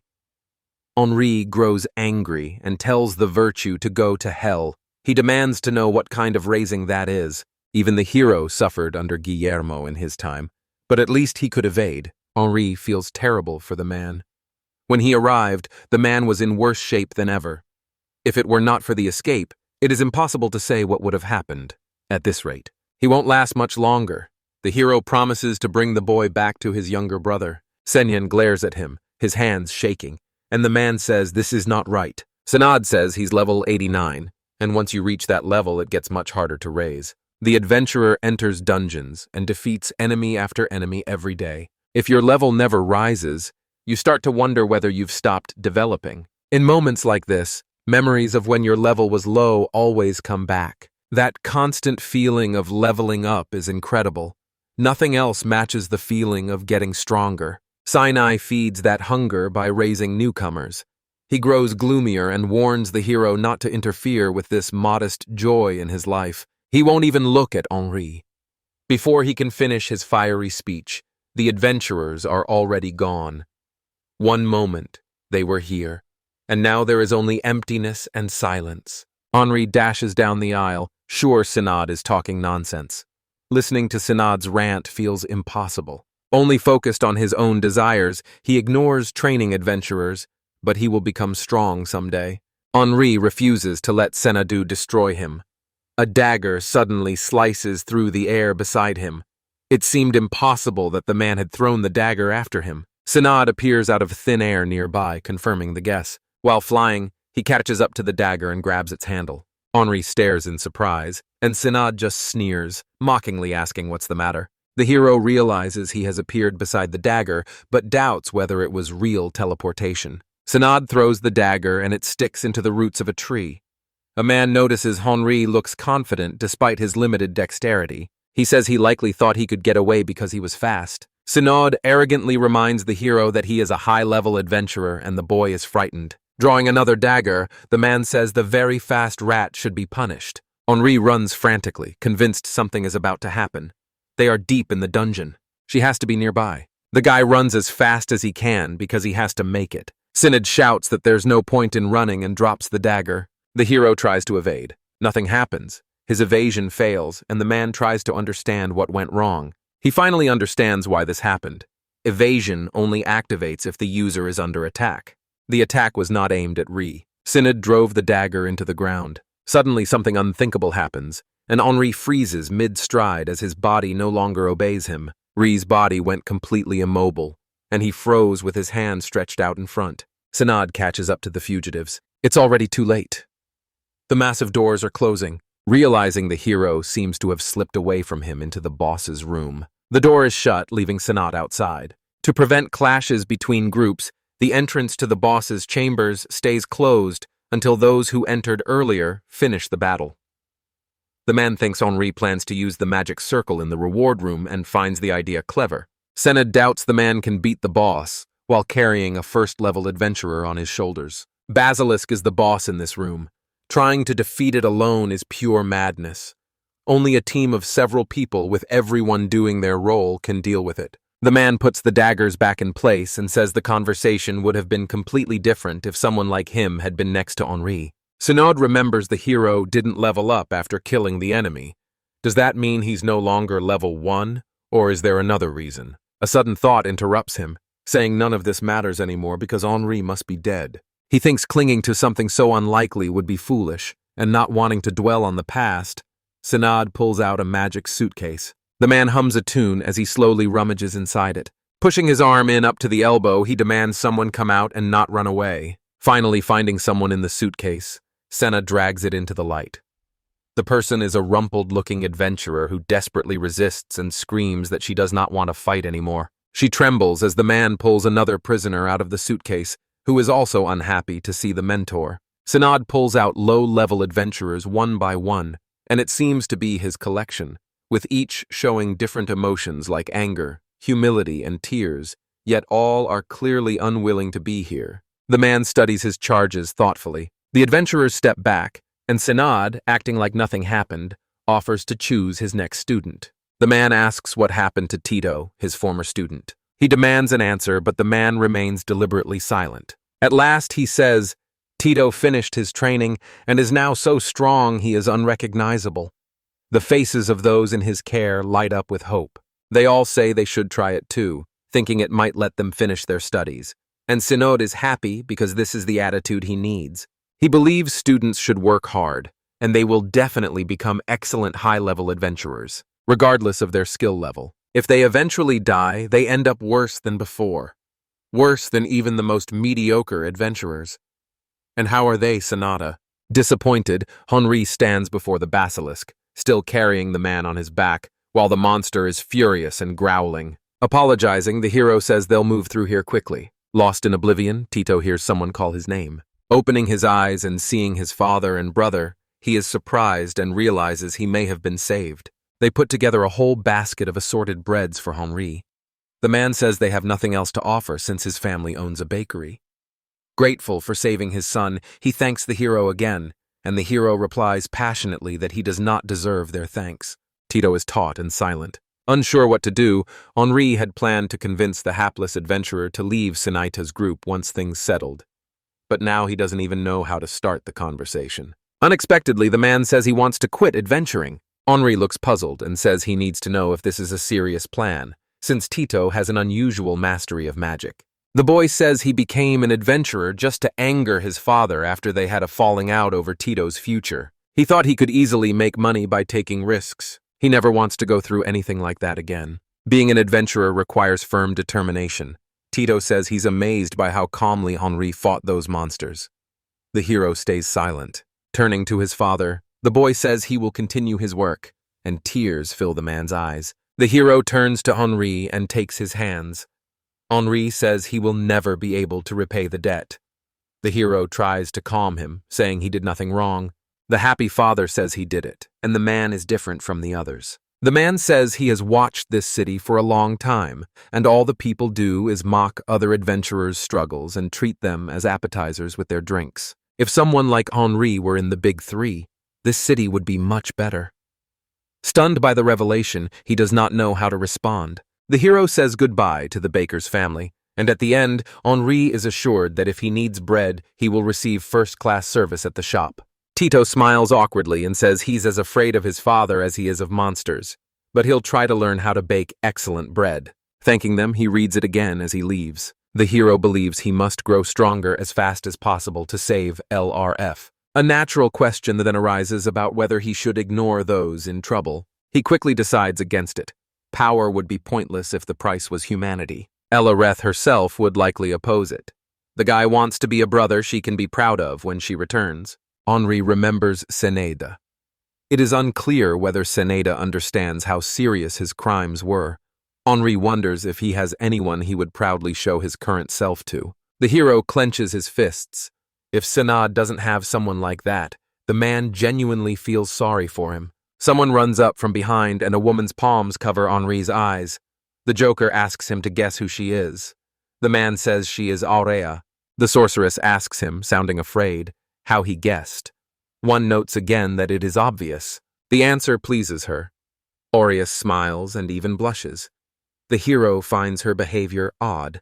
The sorceress explains that if the boy needs the so-called philosopher's stone, it means he intends to save someone, so he aims to become strong enough to enter the so-called Dungeon X. Henri confirms her guess. On the verge of tears, the girl says that even though it's dangerous, she still wants to know what the hero would do if Aurea said there are rumors in Garabos about a way, able to make him the strongest. Henry and Aurea, please sit on the bench. The boy tries to understand what just came over the sorceress, or he asks the boy if she can hold his hand. If not, she won't be able to speak normally. It seems that way to the girl. Henri finds it strange because the sorceress always spoke her mind without hesitation. When the boy gives the go-ahead, Aurea places her hand on his and thanks him. The sorceress gathers her courage and admits that half of what she says is for Ree's sake, and the other half is pure selfishness, not just any selfishness. That was probably the most selfish thing a girl has ever said. The hero agrees to listen. Oria opens her story by saying she attended a meeting of the Big Three today. The man asks if there was talk of a tournament to decide the strongest in the nameless clan. The sorceress agrees and says the raid boss is right on her heels, so they must choose who will take a place in the Big Three to unite the adventurers. She tries to add something but falters as her voice trembles and her words trail off. Gathering her courage, she asks if the hero himself wants to try it. Astonished, Unrei asked again what Aurea was talking about and whether she meant taking a place among the Big Three, and the girl confirmed that this was exactly what she meant. A raid boss is a monster that requires coordinated action from many groups to defeat, and defeating it gives a large amount of experience and a rare SSR item, but those rewards are shared among the participants. Depending on the quote or contribution, Honorary must lead the adventurers into battle as a member of the Big Three. To enter Dungeon X, the player must reach a certain level and a rare item will be useful. The hero asks again about the rare item, and Arya explains that its rarity depends on the contribution, so the sorceress thinks he should join the Big Three to increase that contribution. Aurea exhales after speaking and says, "This is the choice if Henri wants to become stronger. At least that's what people say." Now she is ready to move on to the selfish part. Even if we forget that she's the landowner's daughter, Aurea still loves this city. As a child, the girl read nothing but books about dungeons, learning which bosses lived there and what rewards adventurers got for defeating them. She found all that literature fascinating. The books taught her, for example, monsters' weaknesses and how to get into the dungeon. Whether about hidden treasures or how to get materials for weapons, Oreo was delighted just from reading. The whole city seemed taken from the pages of the books that captivated her. The sorceress clearly adores him and looks enchanted whenever she says it. Henri believes he understands her. Buria goes on to say that some people hold sway in this tournament. Senet Den Kefa Hira is clearly troubled and surrounded by bad rumors, and the hero instantly recalls meeting this unpleasant high-level adventurer. Zephyr thinks only about getting stronger and is the strongest member of the nameless clan. Finally, Habanur is a girl who simply goes wild on the battlefield. They are all said to be terribly strong. Even if the sorceress had taken part, those adventurers would likely have rolled over her like a steamroller. All strong adventurers have quirks, but Arya refuses to let these cruel, selfish people keep wreaking havoc in the city. The girl says she wants it to be called Henri. Seeing his hands shake, the sorceress thinks he must be in shock. Aurea urges him to take a huge risk and join the tournament. Abruptly, he pulls his hand away from hers. To the sorceress, this feels like a refusal. In her mind, the hero now sees her as a monster. She accuses someone else of selfishness while being no better herself. The hero immediately puts his hand back, this time on top. Arya stares at Henri, amazed. The man smiles, clearly not frightened by what he heard. The hero says if it will make him strong enough to enter Dungeon X, he has no reason to refuse. Besides, the guy actually grew up in this city. Remembering Tito's father's words that the city would be much better if someone like Henri were one of the Big Three, the hero doubts he can handle what the girl asks him to do. Aurea replies she's sure he can handle it and that Ray definitely will. Waldemar suddenly steps in front of them. The frightened girl grabs Henri. The man sees her and looks surprised that the landowner's daughter is here too. Valdemar is baffled by the man's calmness, while the hero just laughs. The man says he thinks he understands and asks if Henri has already heard everything. He points out that he kept his promise and took care of everything. Judging by his face, he's already decided. It may sound like a question, but the young men's determined looks make Henri's choice unmistakable. Confidently, the hero says he will claim his spot among the Big Three.